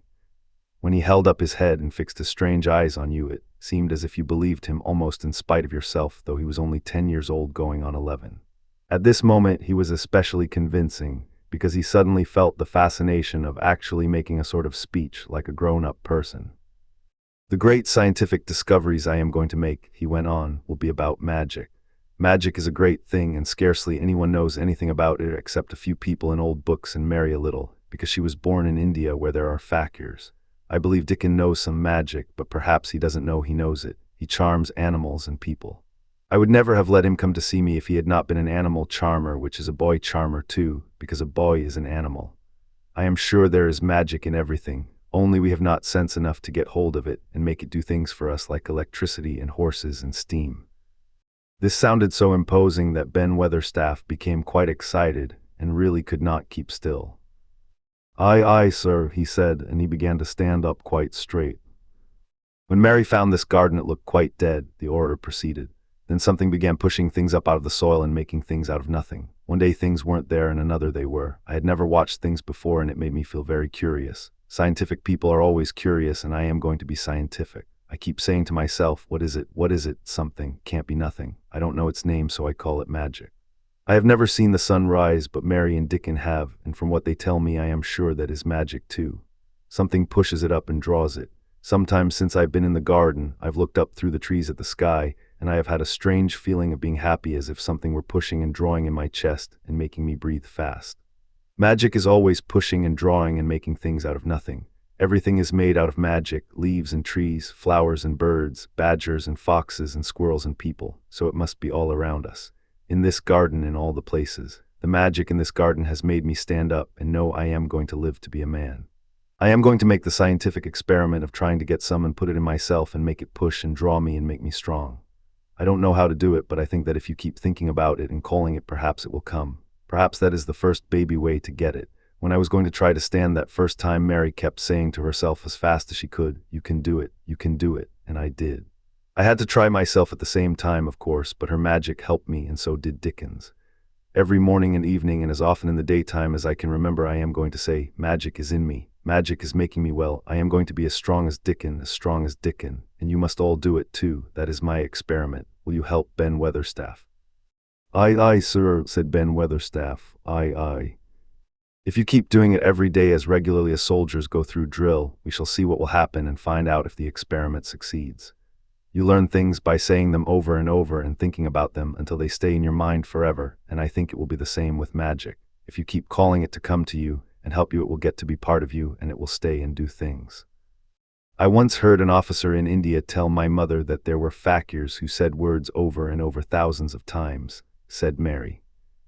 "I've heard Jem Fettleworth's wife say same thing over thousands o' times, callin' Jem a drunken brute," said Ben Weatherstaff dryly. "Some at a lose come o' that, sure enough. He gave her a good hittin' and went to Blue Lion and got as drunk as a lord." Colin drew his brows together and thought a few minutes. Then he cheered up. "Well," he said, "you see, something did come of it. She used the wrong magic until she made him beat her. If she'd used the right magic and had said something nice, perhaps he wouldn't have got as drunk as a lord, and perhaps he might have bought her a new bonnet." Ben Weatherstaff chuckled, and there was shrewd admiration in his little old eyes. "Tha'd a clever lad as well as a straight-legged one, Mr. Colin," he said. "Next time I see Bess Fettleworth, I'll give her a bit of a hint o' what magic will do for her. She'd be rare and pleased if scientific experiment worked, and so 'ud Jem." Dickon had stood listening to the lecture, his round eyes shining with curious delight.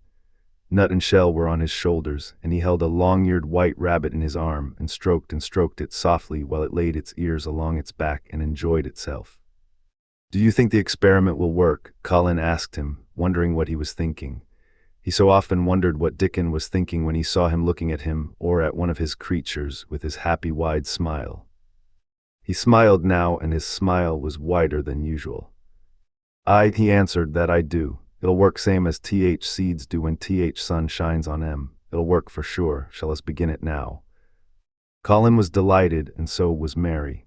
Fired by recollections of fakirs and devotees in illustrations, Colin suggested that they should all sit cross-legged under the tree which made a canopy. "It will be like sitting in a sort of temple," said Colin. "I'm rather tired and I want to sit down." Said Dickon, "Thaw mustn't begin by saying that tired. Thaw might spoil th magic." Colin turned and looked at him into his innocent round eyes. "That's true," he said slowly. "I must only think of the magic."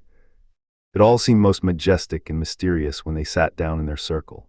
Ben Weatherstaff felt as if he had somehow been led into appearing at a prayer meeting. Ordinarily he was very fixed in being what he called agent prayer meetings, but this being the Rajah's affair he did not resent it, and was indeed inclined to be gratified at being called upon to assist. Mistress Mary felt solemnly enraptured. Dickon held his rabbit in his arm. And perhaps he made some charmer's signal no one heard, for when he sat down, cross-legged like the rest, the crow, the fox, the squirrels and the lambs slowly drew near and made part of the circle, settling each into a place of rest as if of their own desire. "The creatures have come," said Colin gravely. "They want to help us." Colin really looked quite beautiful, Mary thought. He held his head high as if he felt like a sort of priest, and his strange eyes had a wonderful look in them. The light shone on him through the tree canopy. "Now we will begin," he said. "Shall we sway backward and forward, Mary, as if we were dervishes?" "I canna do no swayin' back'ard and for'ard," said Ben Weatherstaff. "I've got th rheumatics." "The magic will take them away," said Colin in a high priest tone, "but we won't sway until it has done it. We will only chant." "I canna do no chantin'," said Ben Weatherstaff a trifle testily. "They turned me out o' th church choir only time I ever tried it." No one smiled, they were all too much in earnest. Colin's face was not even crossed by a shadow, he was thinking only of the magic. "Then I will chant," he said, and he began looking like a strange boy spirit. "The sun is shining, the sun is shining, that is the magic. The flowers are growing, the roots are stirring. That is the magic. Being alive is the magic, being strong is the magic. The magic is in me, the magic is in me. It is in me, it is in me. It's in every one of us. It's in Ben Weatherstaff's back. Magic, magic, come and help." He said it a great many times, not 1,000 times, but quite a goodly number. Mary listened entranced. She felt as if it were at once queer and beautiful, and she wanted him to go on and on. Ben Weatherstaff began to feel soothed into a sort of dream which was quite agreeable. The humming of the bees in the blossoms mingled with the chanting voice and drowsily melted into a doze. Dickon sat cross-legged with his rabbit asleep on his arm and a hand resting on the lamb's back. Soot had pushed away a squirrel and huddled close to him on his shoulder. The gray film dropped over his eyes. At last Colin stopped. "Now I am going to walk round the garden," he announced. Ben Weatherstaff's head had just dropped forward, and he lifted it with a jerk. "You have been asleep," said Colin. "Nowt o' th sort," mumbled Ben. "Th sermon was good eno, but I'm bound to get out afore th collection." He was not quite awake yet. "You're not in church," said Colin. "Not me," said Ben, straightening himself. "Who said I were? I heard every bit of it. You said th magic was in my back. Th doctor calls it rheumatics." The Rajah waved his hand. "That was the wrong magic," he said. "You will get better. You have my permission to go to your work, but come back tomorrow." "I'd like to see thee walk round the garden," grunted Ben. It was not an unfriendly grunt, but it was a grunt. In fact, being a stubborn old party, and not having entire faith in magic, he had made up his mind that if he were sent away he would climb his ladder and look over the walls so that he might be ready to hobble back if there were any stumbling. The Rajah did not object to his staying, and so the procession was formed. It really did look like a procession. Colin was at its head with Dickon on one side and Mary on the other. Ben Weatherstaff walked behind, and the creatures trailed after them, the lamb and the fox cub keeping close to Dickon, the white rabbit hopping along or stopping to nibble, and Soot following with the solemnity of a person who felt himself in charge. It was a procession which moved slowly but with dignity. Every few yards it stopped to rest. Colin leaned on Dickon's arm, and privately Ben Weatherstaff kept a sharp lookout, but now and then Colin took his hand from its support and walked a few steps alone. His head was held up all the time, and he looked very grand. "The magic is in me," he kept saying. "The magic is making me strong. I can feel it. I can feel it." It seemed very certain that something was upholding and uplifting him. He sat on the seats in the alcoves, and once or twice he sat down on the grass, and several times he paused in the path and leaned on Dickon, but he would not give up until he had gone all round the garden. When he returned to the canopy tree, his cheeks were flushed and he looked triumphant. "I did it, the magic worked," he cried. "That is my first scientific discovery." "What will Dr. Craven say?" broke out Mary. "He won't say anything," Colin answered, "because he will not be told. This is to be the biggest secret of all. No one is to know anything about it until I have grown so strong that I can walk and run like any other boy. I shall come here every day in my chair, and I shall be taken back in it. I won't have people whispering and asking questions, and I won't let my father hear about it until the experiment has quite succeeded. Then sometime when he comes back to Misselthwaite, I shall just walk into his study and say, 'Here I am like any other boy. I am quite well, and I shall live to be a man. It has been done by a scientific experiment.'" "He will think he is in a dream," cried Mary. "He won't believe his eyes." Colin flushed triumphantly. He had made himself believe that he was going to get well, which was really more than half the battle, if he had been aware of it. And the thought which stimulated him more than any other was this imagining what his father would look like when he saw that he had a son who was as straight and strong as other fathers' sons. One of his darkest miseries in the unhealthy, morbid past days had been his hatred of being a sickly, weak-backed boy whose father was afraid to look at him. "He'll be obliged to believe them," he said. "One of the things I am going to do, after the magic works and before I begin to make scientific discoveries, is to be an athlete." "We shall have thee taken to boxing in a week or so," said Ben Weatherstaff. "Thou'lt end why winning th belt and bane champion prize fighter of all England." Colin fixed his eyes on him sternly. "Weatherstaff," he said, "that is disrespectful. You must not take liberties because you are in the secret. However much the magic works, I shall not be a prize fighter. I shall be a scientific discoverer." Ax pardon, sir," answered Ben, touching his forehead in salute. "I ought to have seed it wasn't a jockin' matter," but his eyes twinkled, and secretly he was immensely pleased. He really did not mind being snubbed, since the snubbing meant that the lad was gaining strength and spirit. Chapter 24. Let them laugh. The secret garden was not the only one Dickon worked in. Round the cottage on the moor there was a piece of ground enclosed by a low wall of rough stones. Early in the morning and late in the fading twilight, and on all the days Colin and Mary did not see him, Dickon worked there planting or tending potatoes and cabbages, turnips and carrots and herbs for his mother. In the company of his creatures, he did wonders there and was never tired of doing them, it seemed. While he dug or weeded, he whistled or sang bits of Yorkshire moor songs, or talked to Soot or Captain, or the brothers and sisters he had taught to help him. "We'd never get on as comfortable as we do, Mrs." Sowerby said, "if it wasn't for Dickon's garden. Anything'll grow for him. His taters and cabbages is twice th size of anyone else's, and they've got a flavor with them as nobody's has." When she found a moment to spare, she liked to go out and talk to him. After supper there was still a long, clear twilight to work in, and that was her quiet time. She could sit upon the low, rough wall and look on and hear stories of the day. She loved this time. There were not only vegetables in this garden.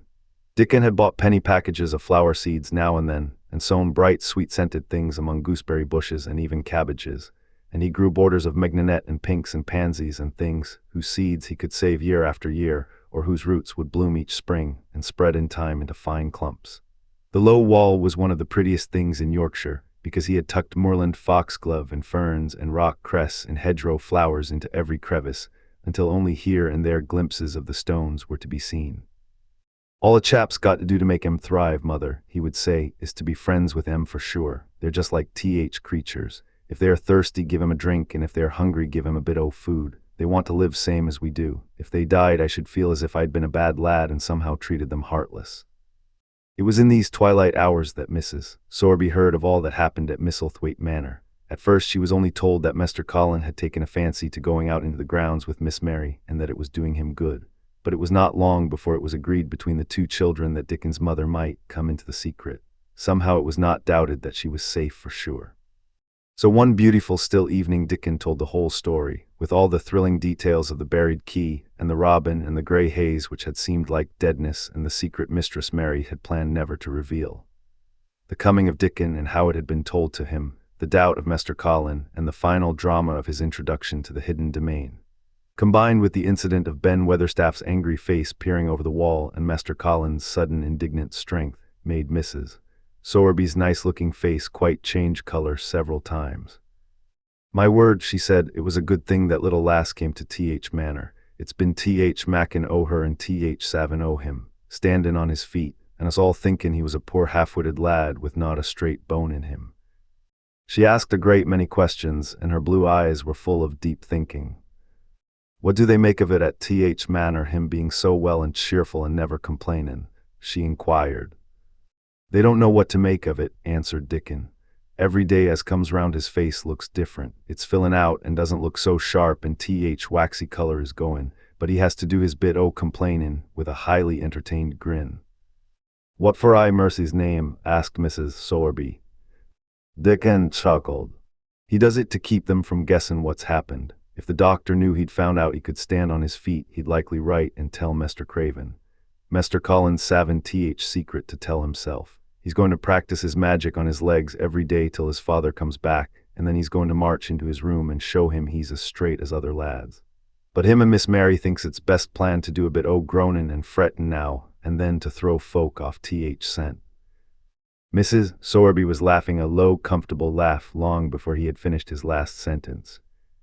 She said, "that pair's enjoyin' theirselves, I'll warrant. They'll get a good bit o' play-actin' out of it, and there's nothin' children likes as much as play-actin'.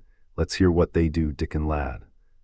Dickon stopped weeding and sat up on his heels to tell her. His eyes were twinkling with fun. "Mester Colin is carried down to his chair every time he goes out," he explained. "And he flies out at John footman for not carrying him careful enough. He makes himself as helpless looking as he can and never lifts his head until we're out o' sight o' house, and he grunts and frets a good bit when he's bane settled into his chair. Him and Miss Mary's both got to enjoyin' it, and when he groans and complains she'll say, 'Poor Colin. Does it hurt you so much? Are you so weak as that, poor Colin?' But trouble is that sometimes they can scarce keep from burstin' out laughin'. When we get safe into the garden they laugh till they've no breath left to laugh with, and they have to stuff their faces into Mester Colin's cushions to keep the gardeners from hearin' if any of em's about. More they laugh better for em," said Mrs. Sowerby, still laughing herself. "Good healthy child laughin's better than pills any day o' year. That pair'll plump up for sure." "They are plumpin' up," said Dickon. "They're that hungry they don't know how to get enough to eat without mackin' talk. Mester Colin says if he keeps sendin' for more food they won't believe he's an invalid at all. Miss Mary says she'll let him eat her share, but he says that if she goes hungry she'll get thin and they mun both get fat at once." Mrs. Sowerby laughed so heartily at the revelation of this difficulty that she quite rocked backward and forward in her blue cloak, and Dickon laughed with her. "I'll tell thee what, lad," Mrs. Sowerby said when she could speak. "I've thought of a way to help em. When Thaw goes to em and mornin's Thaw shall take a pail o' good new milk and I'll bake em a crusty cottage loaf or some buns currants in em, same as you children like. Nothing so good as fresh milk and bread. Then they could take off edge o' their hunger while they were in their garden, and fine food they get indoors I'd polish off corners." Mother," said Dickon admiringly, "what a wonder Thaw art. Thaw always sees a way out o' things. They was quite in a puther yesterday. They didn't see how they was to manage without orderin' up more food. They felt that empty inside. They're two young uns growin' fast, and health's comin' back to both of em. Children like that feels like young wolves, and food's flesh and blood to em," said Mrs. Sowerby. Then she smiled Dickon's own curving smile. But they are enjoyin' theirselves for sure," she said. She was quite right, the comfortable, wonderful mother creature, and she had never been more so than when she said their play-actin' would be their joy. Colin and Mary found it one of their most thrilling sources of entertainment. The idea of protecting themselves from suspicion had been unconsciously suggested to them first by the puzzled nurse and then by Dr. Craven himself. "Your appetite is improving very much, Master Colin," the nurse had said one day. "You used to eat nothing, and so many things disagreed with you." "Nothing disagrees with me now," replied Colin, and then seeing the nurse looking at him curiously, he suddenly remembered that perhaps he ought not to appear too well just yet. "At least things don't so often disagree with me. It's the fresh air." "Perhaps it is," said the nurse, still looking at him with a mystified expression. "But I must talk to Dr. Craven about it." How she stared at you, said Mary when she went away, as if she thought there must be something to find out. I won't have her finding out things, said Colin. No one must begin to find out yet. When Dr. Craven came that morning, he seemed puzzled also. He asked a number of questions, to Colin's great annoyance. You stay out in the garden a great deal, he suggested. Where do you go? Colin put on his favorite air of dignified indifference to opinion. I will not let anyone know where I go, he answered. I go to a place I like. Everyone has orders to keep out of the way. I won't be watched and stared at, you know that. You seem to be out all day, but I do not think it has done you harm. I do not think so. The nurse says that you eat much more than you have ever done before. Perhaps, said Colin, prompted by a sudden inspiration, perhaps it is an unnatural appetite. I do not think so, as your food seems to agree with you, said Dr. Craven. You are gaining flesh rapidly, and your color is better. Perhaps I am bloated and feverish, said Colin, assuming a discouraging air of gloom. People who are not going to live are often different. Dr. Craven shook his head. He was holding Colin's wrist, and he pushed up his sleeve and felt his arm. You are not feverish, he said thoughtfully, and such flesh as you have gained is healthy. If we can keep this up, my boy, we need not talk of dying. Your father will be very happy to hear of this remarkable improvement.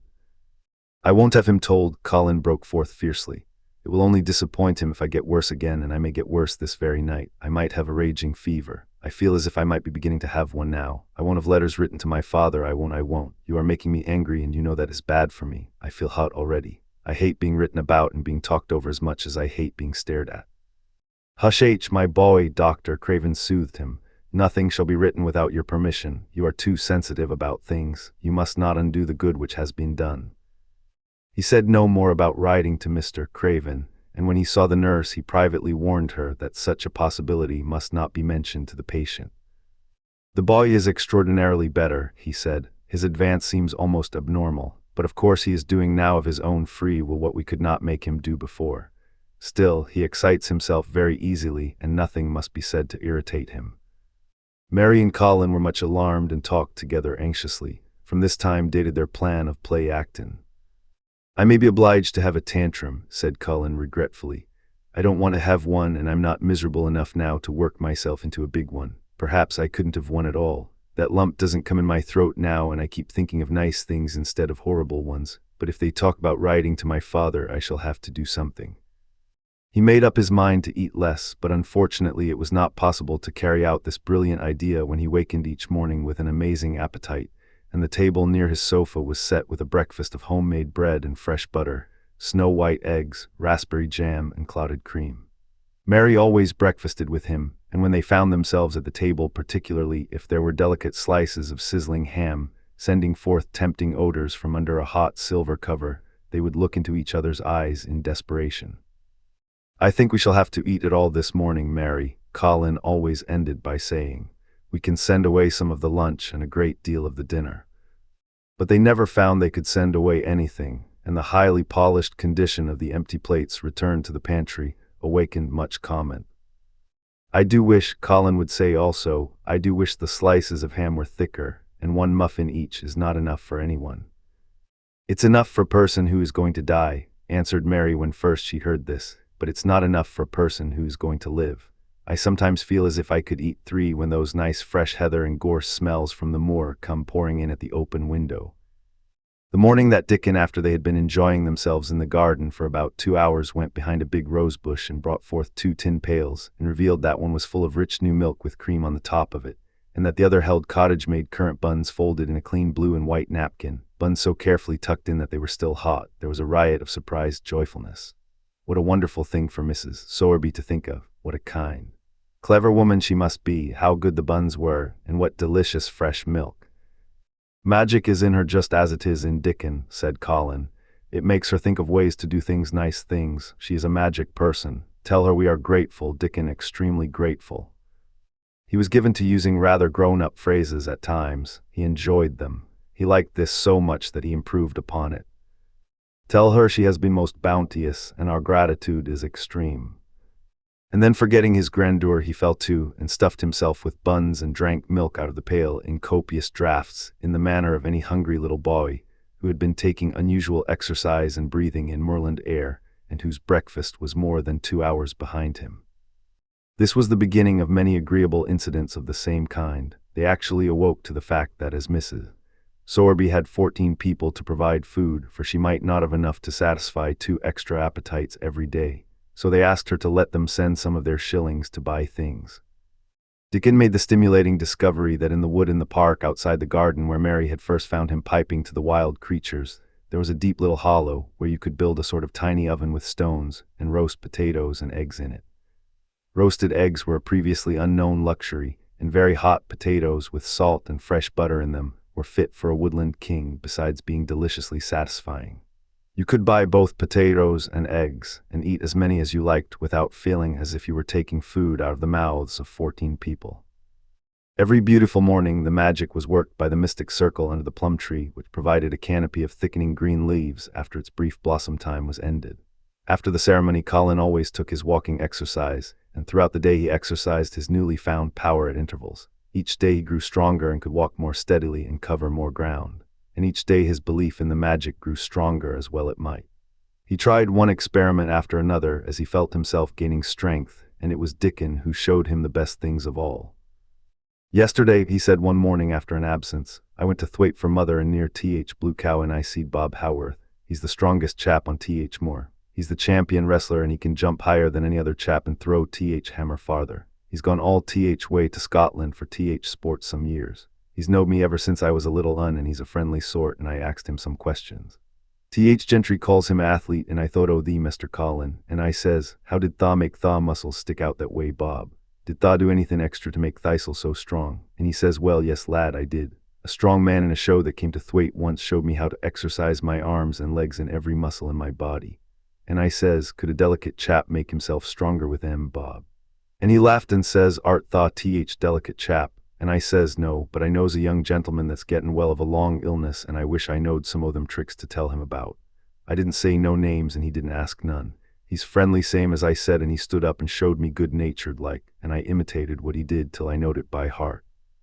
Colin had been listening excitedly. "Can you show me?" he cried. "Will you?"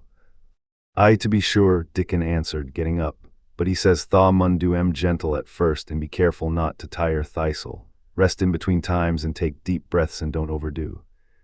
"I'll be careful," said Colin. Show me, Dickon, you are the most magic boy in the world." Dickon stood up on the grass and slowly went through a carefully practical but simple series of muscle exercises. Colin watched them with widening eyes. He could do a few while he was sitting down. Presently he did a few gently while he stood upon his already steadied feet. Mary began to do them also. Soot, who was watching the performance, became much disturbed and left his branch and hopped about restlessly because he could not do them too. From that time the exercises were part of the day's duties as much as the magic was. It became possible for both Colin and Mary to do more of them each time they tried, and such appetites were the results that but for the basket Dickon put down behind the bush each morning when he arrived they would have been lost. But the little oven in the hollow and Mrs. Sowerby's bounties were so satisfying that Mrs. Medlock and the nurse and Dr. Craven became mystified again. You can trifle with your breakfast and seem to disdain your dinner if you are full to the brim with roasted eggs and potatoes, and richly frothed new milk and oat cakes and buns, and heather honey and clotted cream. "They are eating next to nothing," said the nurse. "They'll die of starvation if they can't be persuaded to take some nourishment, and yet see how they look." "Look," exclaimed Mrs. Medlock indignantly. "I'm moithered to death with them. They're a pair of young Satans, bursting their jackets one day and the next turning up their noses at the best meals cook can tempt them with. Not a mouthful of that lovely young fowl and bread sauce did they set a fork into yesterday, and the poor woman fair invented a pudding for them and back it sent. She almost cried. She's afraid she'll be blamed if they starve themselves into their graves." Dr. Craven came and looked at Colin long and carefully. He wore an extremely worried expression when the nurse talked with him, and showed him the almost untouched tray of breakfast she had saved for him to look at, but it was even more worried when he sat down by Colin's sofa and examined him. He had been called to London on business and had not seen the boy for nearly 2 weeks. When young things begin to gain health, they gain it rapidly. The waxen tinge had left Colin's skin, and a warm rose showed through it. His beautiful eyes were clear, and the hollows under them and in his cheeks and temples had filled out. His once dark, heavy locks had begun to look as if they sprang healthily from his forehead and were soft and warm with life. His lips were fuller and of a normal color. In fact, as an imitation of a boy who was a confirmed invalid, he was a disgraceful sight. Dr. Craven held his chin in his hand and thought him over. "I am sorry to hear that you do not eat anything," he said. "That will not do. You will lose all you have gained, and you have gained amazingly. You ate so well a short time ago." "I told you it was an unnatural appetite," answered Colin. Mary was sitting on her stool nearby, and she suddenly made a very queer sound, which she tried so violently to repress that she ended by almost choking. "What is the matter?" said Dr. Craven, turning to look at her. Mary became quite severe in her manner. It was something between a sneeze and a cough, she replied with reproachful dignity, and it got into my throat. But she said afterward to Colin, "I couldn't stop myself. It just burst out because all at once I couldn't help remembering that last big potato you ate and the way your mouth stretched when you bit through that thick, lovely crust with jam and clouded cream on it." "Is there any way in which those children can get food secretly?" Dr. Craven inquired of Mrs. Medlock. "There's no way unless they dig it out of the earth or pick it off the trees," Mrs. Medlock answered. "They stay out in the grounds all day and see no one but each other, and if they want anything different to eat from what's sent up to them, they need only ask for it." "Well," said Dr. Craven, "so long as going without food agrees with them, we need not disturb ourselves. The boy is a new creature." "So is the girl," said Mrs. Medlock. "She's begun to be downright pretty since she's filled out and lost her ugly little sour look. Her hair's grown thick and healthy looking, and she's got a bright color. The glummest, ill-natured little thing she used to be, and now her and Master Colin laugh together like a pair of crazy young ones. Perhaps they're growing fat on that." "Perhaps they are," said Dr. Craven. "Let them laugh." Chapter 25. The Garden. And the secret garden bloomed, and every morning revealed new miracles. In the robin's nest there were eggs, and the robin's mate sat upon them, keeping them warm with her feathery little breast and careful wings. At first she was very nervous, and the robin himself was indignantly watchful. Even Dickon did not go near the close-grown corner in those days, but waited until, by the quiet working of some mysterious spell, he seemed to have conveyed to the soul of the little pair that in the garden there was nothing which was not quite like themselves, nothing which did not understand the wonderfulness of what was happening to them, the immense, tender, terrible, heartbreaking beauty and solemnity of eggs. If there had been one person in that garden who had not known through all his or her innermost being that if an egg were taken away or hurt, the whole world would whirl round and crash through space and come to an end, if there had been even one who did not feel it and act accordingly, there could have been no happiness even in that golden springtime air. But they all knew it and felt it, and the robin and his mate knew they knew it. At first the robin watched Mary and Colin with sharp anxiety. For some mysterious reason he knew he need not watch Dickon. The first moment he set his bright black eye on Dickon, he knew he was not a stranger, but a sort of robin without beak or feathers. He could speak robin, which is a quite distinct language not to be mistaken for any other. To speak robin to a robin is like speaking French to a Frenchman. Dickon always spoke it to the robin himself, so the queer gibberish he used when he spoke to humans did not matter in the least. The robin thought he spoke this gibberish to them because they were not intelligent enough to understand feathered speech. His movements also were robin. They never startled one by being sudden enough to seem dangerous or threatening. Any robin could understand Dickon, so his presence was not even disturbing. But at the outset it seemed necessary to be on guard against the other two. In the first place, the boy creature did not come into the garden on his legs. He was pushed in on a thing with wheels, and the skins of wild animals were thrown over him. That in itself was doubtful. Then when he began to stand up and move about, he did it in a queer, unaccustomed way, and the others seemed to have to help him. The robin used to secrete himself in a bush and watch this anxiously. His head tilted first on one side and then on the other. He thought that the slow movements might mean that he was preparing to pounce, as cats do. When cats are preparing to pounce, they creep over the ground very slowly. The robin talked this over with his mate a great deal for a few days, but after that, he decided not to speak of the subject because her terror was so great that he was afraid it might be injurious to the eggs. When the boy began to walk by himself and even to move more quickly, it was an immense relief. But for a long time, or it seemed a long time to the robin, he was a source of some anxiety. He did not act as the other humans did. He seemed very fond of walking, but he had a way of sitting or lying down for a while, and then getting up in a disconcerting manner to begin again. One day the robin remembered that when he himself had been made to learn to fly by his parents, he had done much the same sort of thing. He had taken short flights of a few yards and then had been obliged to rest. So it occurred to him that this boy was learning to fly, or rather to walk. He mentioned this to his mate, and when he told her that the eggs would probably conduct themselves in the same way after they were fledged, she was quite comforted and even became eagerly interested and derived great pleasure from watching the boy over the edge of her nest, though she always thought that the eggs would be much cleverer and learn more quickly. But then she said indulgently that humans were always more clumsy and slow than eggs, and most of them never seemed really to learn to fly at all. You never met them in the air or on treetops. After a while, the boy began to move about as the others did, but all three of the children at times did unusual things. They would stand under the trees and move their arms and legs and heads about in a way which was neither walking nor running nor sitting down.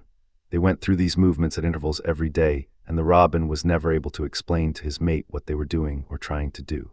He could only say that he was sure that the eggs would never flap about in such a manner, but as the boy who could speak robin so fluently was doing the thing with them, birds could be quite sure that the actions were not of a dangerous nature.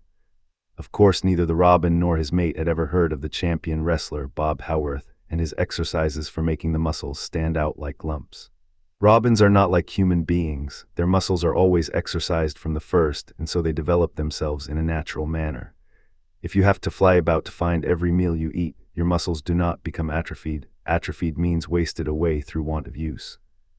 When the boy was walking and running about and digging and weeding like the others, the nest in the corner was brooded over by a great peace and content.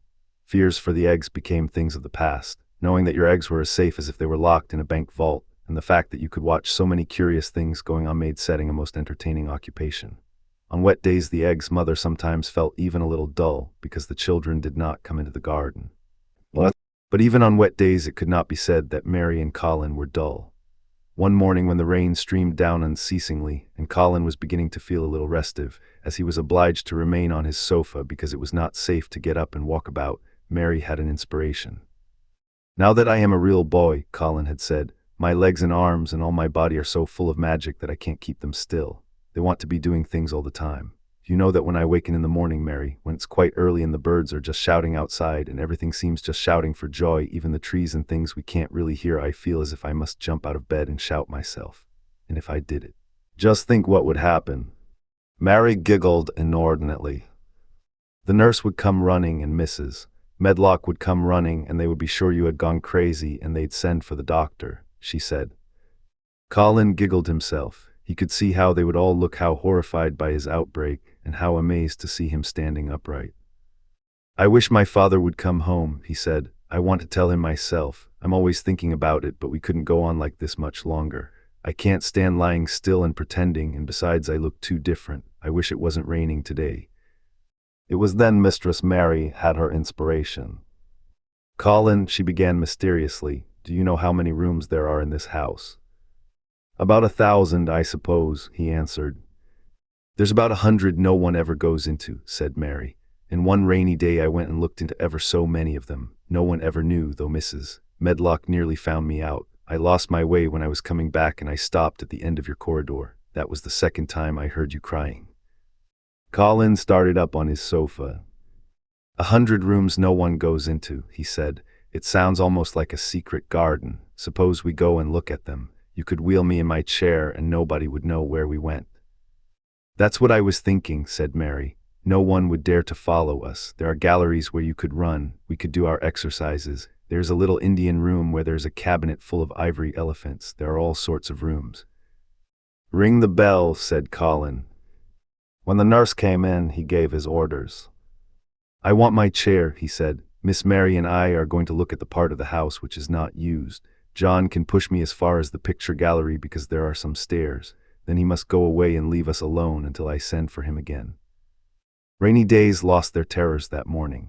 When the footman had wheeled the chair into the picture gallery and left the two together in obedience to orders, Colin and Mary looked at each other delighted.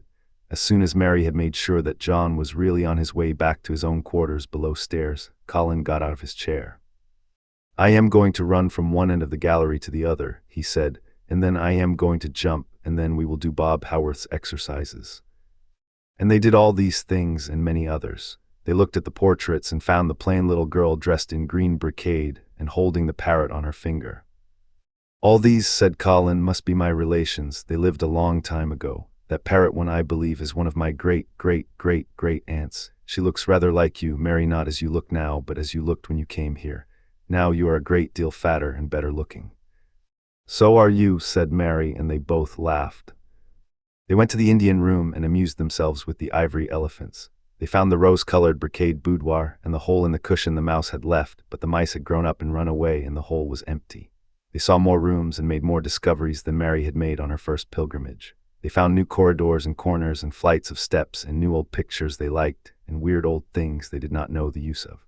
It was a curiously entertaining morning, and the feeling of wandering about in the same house with other people, but at the same time feeling as if one were miles away from them, was a fascinating thing. "I'm glad we came," Colin said. "I never knew I lived in such a big queer old place. I like it. We will ramble about every rainy day. We shall always be finding new queer corners and things." That morning they had found among other things such good appetites that, when they returned to Colin's room, it was not possible to send the luncheon away untouched. When the nurse carried the tray downstairs, she slapped it down on the kitchen dresser so that Mrs. Loomis, the cook, could see the highly polished dishes and plates. "Look at that," she said. "This is a house of mystery, and those two children are the greatest mysteries in it." "If they keep that up every day," said the strong young footman John, "there'd be small wonder that he weighs twice as much today as he did a month ago. I should have to give up my place in time, for fear of doing my muscles an injury." That afternoon Mary noticed that something new had happened in Colin's room. She had noticed it the day before but had said nothing because she thought the change might have been made by chance. She said nothing today, but she sat and looked fixedly at the picture over the mantel. She could look at it because the curtain had been drawn aside. That was the change she noticed. "I know what you want me to tell you," said Colin after she had stared a few minutes. "I always know when you want me to tell you something. You are wondering why the curtain is drawn back. I am going to keep it like that." "Why?" asked Mary. "Because it doesn't make me angry anymore to see her laughing. I wakened when it was bright moonlight 2 nights ago and felt as if the magic was filling the room and making everything so splendid that I couldn't lie still. I got up and looked out of the window. The room was quite light and there was a patch of moonlight on the curtain, and somehow that made me go and pull the cord. She looked right down at me as if she were laughing because she was glad I was standing there. It made me like to look at her. I want to see her laughing like that all the time. I think she must have been a sort of magic person, perhaps." "You are so like her now," said Mary, "that sometimes I think perhaps you are her ghost made into a boy." That idea seemed to impress Colin. He thought it over and then answered her slowly. "If I were her ghost, my father would be fond of me," he said. "Do you want him to be fond of you?" inquired Mary. "I used to hate it because he was not fond of me. If he grew fond of me, I think I should tell him about the magic. It might make him more cheerful." Chapter 26. Its mother. Their belief in the magic was an abiding thing. After the morning's incantations, Colin sometimes gave them magic lectures. "I like to do it," he explained, "because when I grow up and make great scientific discoveries, I shall be obliged to lecture about them, and so this is practice. I can only give short lectures now because I am very young, and besides Ben Weatherstaff would feel as if he was in church and he would go to sleep." "Th best thing about lecturing," said Ben, "is that our chap can get up and say aught he pleases and no other chap can answer him back. I wouldn't be agin lecturing a bit mysel sometimes." But when Colin held forth under his tree, old Ben fixed devouring eyes on him and kept them there. He looked him over with critical affection. It was not so much the lecture which interested him as the legs which looked straighter and stronger each day, the boyish head which held itself up so well, the once sharp chin and hollow cheeks which had filled and rounded out, and the eyes which had begun to hold the light he remembered in another pair. Sometimes when Colin felt Ben's earnest gaze meant that he was much impressed, he wondered what he was reflecting on, and once when he had seemed quite entranced, he questioned him. "What are you thinking about, Ben Weatherstaff?" he asked. "I was thinkin'," answered Ben, "as I'd warrant thaw's gone up 3 or 4 pound this week. I was looking at thaw calves and thaw shoulders. I'd like to get the on a pair o' scales." "It's the magic and Mrs. Sorby's buns and milk and things," said Colin. "You see, the scientific experiment has succeeded." That morning Dickon was too late to hear the lecture. When he came he was ruddy with running, and his funny face looked more twinkling than usual. As they had a good deal of weeding to do after the rains, they fell to work. They always had plenty to do after a warm, deep sinking rain. The moisture which was good for the flowers was also good for the weeds, which thrust up tiny blades of grass and points of leaves, which must be pulled up before their roots took too firm hold. Colin was as good at weeding as anyone in these days, and he could lecture while he was doing it. The magic works best when you work yourself, he said this morning. You can feel it in your bones and muscles. I am going to read books about bones and muscles, but I am going to write a book about magic. I am making it up now. I keep finding out things. It was not very long after he had said this that he laid down his trowel and stood up on his feet. He had been silent for several minutes, and they had seen that he was thinking out lectures, as he often did. When he dropped his trowel and stood upright, it seemed to Mary and Dickon as if a sudden strong thought had made him do it. He stretched himself out to his tallest height, and he threw out his arms exultantly. Color glowed in his face, and his strange eyes widened with joyfulness. All at once he had realized something to the full. "Mary, Dickon," he cried, "just look at me." They stopped their weeding and looked at him. "Do you remember that first morning you brought me in here?" he demanded. Dickon was looking at him very hard. Being an animal charmer, he could see more things than most people could, and many of them were things he never talked about. He saw some of them now in this boy. "Aye, that we do," he answered. Mary looked hard too, but she said nothing. "Just this minute," said Colin, "all at once I remembered it myself when I looked at my hand digging with the trowel, and I had to stand up on my feet to see if it was real. And it is real. I'm well, I'm well." "Aye, that thou art," said Dickon. I'm well," said Colin again, and his face went quite red all over. He had known it before in a way, he had hoped it and felt it and thought about it, but just at that minute something had rushed all through him, a sort of rapturous belief and realization, and it had been so strong that he could not help calling out. "I shall live forever and ever and ever," he cried grandly. "I shall find out thousands and thousands of things. I shall find out about people and creatures and everything that grows like Dickon, and I shall never stop making magic. I'm well, I'm well. I feel as if I want to shout out something thankful, joyful." Ben Weatherstaff, who had been working near a rose bush, glanced round at him. "Tha might sing doxology," he suggested in his driest grunt. He had no opinion of the doxology, and he did not make the suggestion with any particular reverence. But Colin was of an exploring mind, and he knew nothing about the doxology. "What is that?" he inquired. "Dickon can sing it for thee, I'll warrant," replied Ben Weatherstaff. Dickon answered with his all-perceiving animal charmer's smile. "They sing at church," he said. "Mother says she believes Skylark sings it when they gets up mornin'." "If she says that, it must be a nice song," Colin answered. "I've never been in a church myself. I was always too ill. Sing it, Dickon, I want to hear it." Dickon was quite simple and unaffected about it. He understood what Colin felt better than Colin did himself. He understood by a sort of instinct so natural that he did not know it was understanding. He pulled off his cap and looked round, still smiling. "Tha must take off tha cap," he said to Colin, "and so mun tha, Ben, and tha mun stand up tha nose." Colin took off his cap, and the sun shone on and warmed his thick hair as he watched Dickon intently. Ben Weatherstaff scrambled up from his knees and bared his head too, with a sort of puzzled, half-resentful look on his old face, as if he didn't know exactly why he was doing this remarkable thing. Dickon stood out among the trees and rose bushes and began to sing in quite a simple, matter-of-fact way and in a nice, strong boy voice. "Praise God from whom all blessings flow, praise him all creatures here below, praise him above ye heavenly host, praise Father, Son, and Holy Ghost. Amen." When he had finished, Ben Weatherstaff was standing quite still with his jaws set obstinately, but with a disturbed look in his eyes fixed on Colin. Colin's face was thoughtful and appreciative. "It is a very nice song," he said. "I like it. Perhaps it means just what I mean when I want to shout out that I am thankful to the magic." He stopped and thought in a puzzled way. "Perhaps they are both the same thing. How can we know the exact names of everything? Sing it again, Dickon. Let us try, Mary. I want to sing it too. It's my song. How does it begin? Praise God from whom all blessings flow." And they sang it again. And Mary and Colin lifted their voices as musically as they could, and Dickon swelled quite loud and beautiful. And at the second line, Ben Weatherstaff raspingly cleared his throat, and at the third he joined in with such vigor that it seemed almost savage. And when the amen came to an end, Mary observed that the very same thing had happened to him which had happened when he found out that Colin was not a cripple. His chin was twitching, and he was staring and winking, and his leathery old cheeks were wet. "I never seed no sense in doxology afore," he said hoarsely, "but I may change my mind time. I should say tha'd gone up £5 this week, Mr. Colin, 5 on 'em." Colin was looking across the garden at something attracting his attention, and his expression had become a startled one. "Who is coming in here?" he said quickly. "Who is it?" The door in the ivied wall had been pushed gently open, and a woman had entered.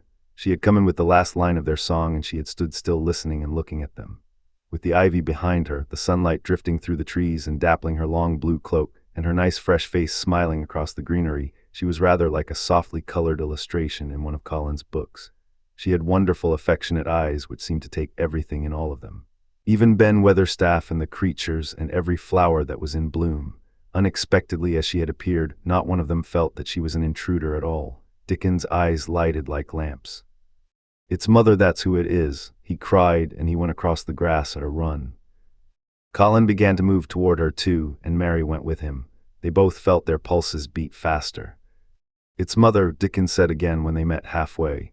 "I knowed Thaw wanted to see her, and I told her where Th door was hid." Colin held out his hand with a sort of flushed royal shyness, but his eyes quite devoured her face. "Even when I was ill I wanted to see you," he said. "You and Dickon and the secret garden. I'd never wanted to see anyone or anything before." The sight of his uplifted face brought about a sudden change in her own. She flushed, and the corners of her mouth shook, and a mist seemed to sweep over her eyes. Dear lad," she broke out tremulously. Dear lad," as if she had not known she were going to say it. She did not say Master Colin, but just "dear lad" quite suddenly. She might have said it to Dickon in the same way if she had seen something in his face which touched her. Colin liked it. "Are you surprised because I am so well?" he asked. She put her hand on his shoulder and smiled the mist out of her eyes. "Aye, that I am," she said, "but that so like thy mother Thaw made my heart jump." "Do you think," said Colin a little awkwardly, "that will make my father like me?" "Aye, for sure, dear lad," she answered, and she gave his shoulder a soft, quick pat. "He mun come home, he mun come home." "Susan Sowerby," said Ben Weatherstaff, getting close to her. "Look at lad's legs, wilt Thaw. They was like drumsticks I stalkin' 2 month ago, and I heard folk tell as they was bandy and knock-kneed both at same time. Look at 'em now." Susan Sowerby laughed a comfortable laugh. "They're going to be fine strong lad's legs in a bit," she said. "Let him go on playin' and workin' in garden and eatin' hearty and drinkin' plenty o' good sweet milk, and there'll not be a finer pair I Yorkshire, thank God for it." She put both hands on Mistress Mary's shoulders and looked her little face over in a motherly fashion. "And thee too," she said, "that grown near as hearty as our Elizabeth Ellen. I'll warrant that like thy mother too. Our Martha told me as Mrs. Medlock heard she was a pretty woman. Thou'lt be like a blush rose when Thaw grows up, my little lass, bless thee." She did not mention that when Martha came home on her day out and described the plain sallow child, she had said that she had no confidence whatever in what Mrs. Medlock had heard. "It doesn't stand to reason that a pretty woman could be mother o' such a foo little lass," she had added obstinately. Mary had not had time to pay much attention to her changing face. She had only known that she looked different and seemed to have a great deal more hair, and that it was growing very fast.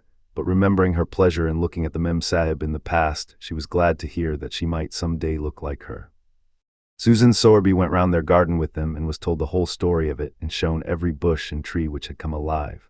Colin walked on one side of her and Mary on the other. Each of them kept looking up at her comfortable rosy face, secretly curious about the delightful feeling. She gave them a sort of warm, supported feeling. It seemed as if she understood them as Dickon understood his creatures.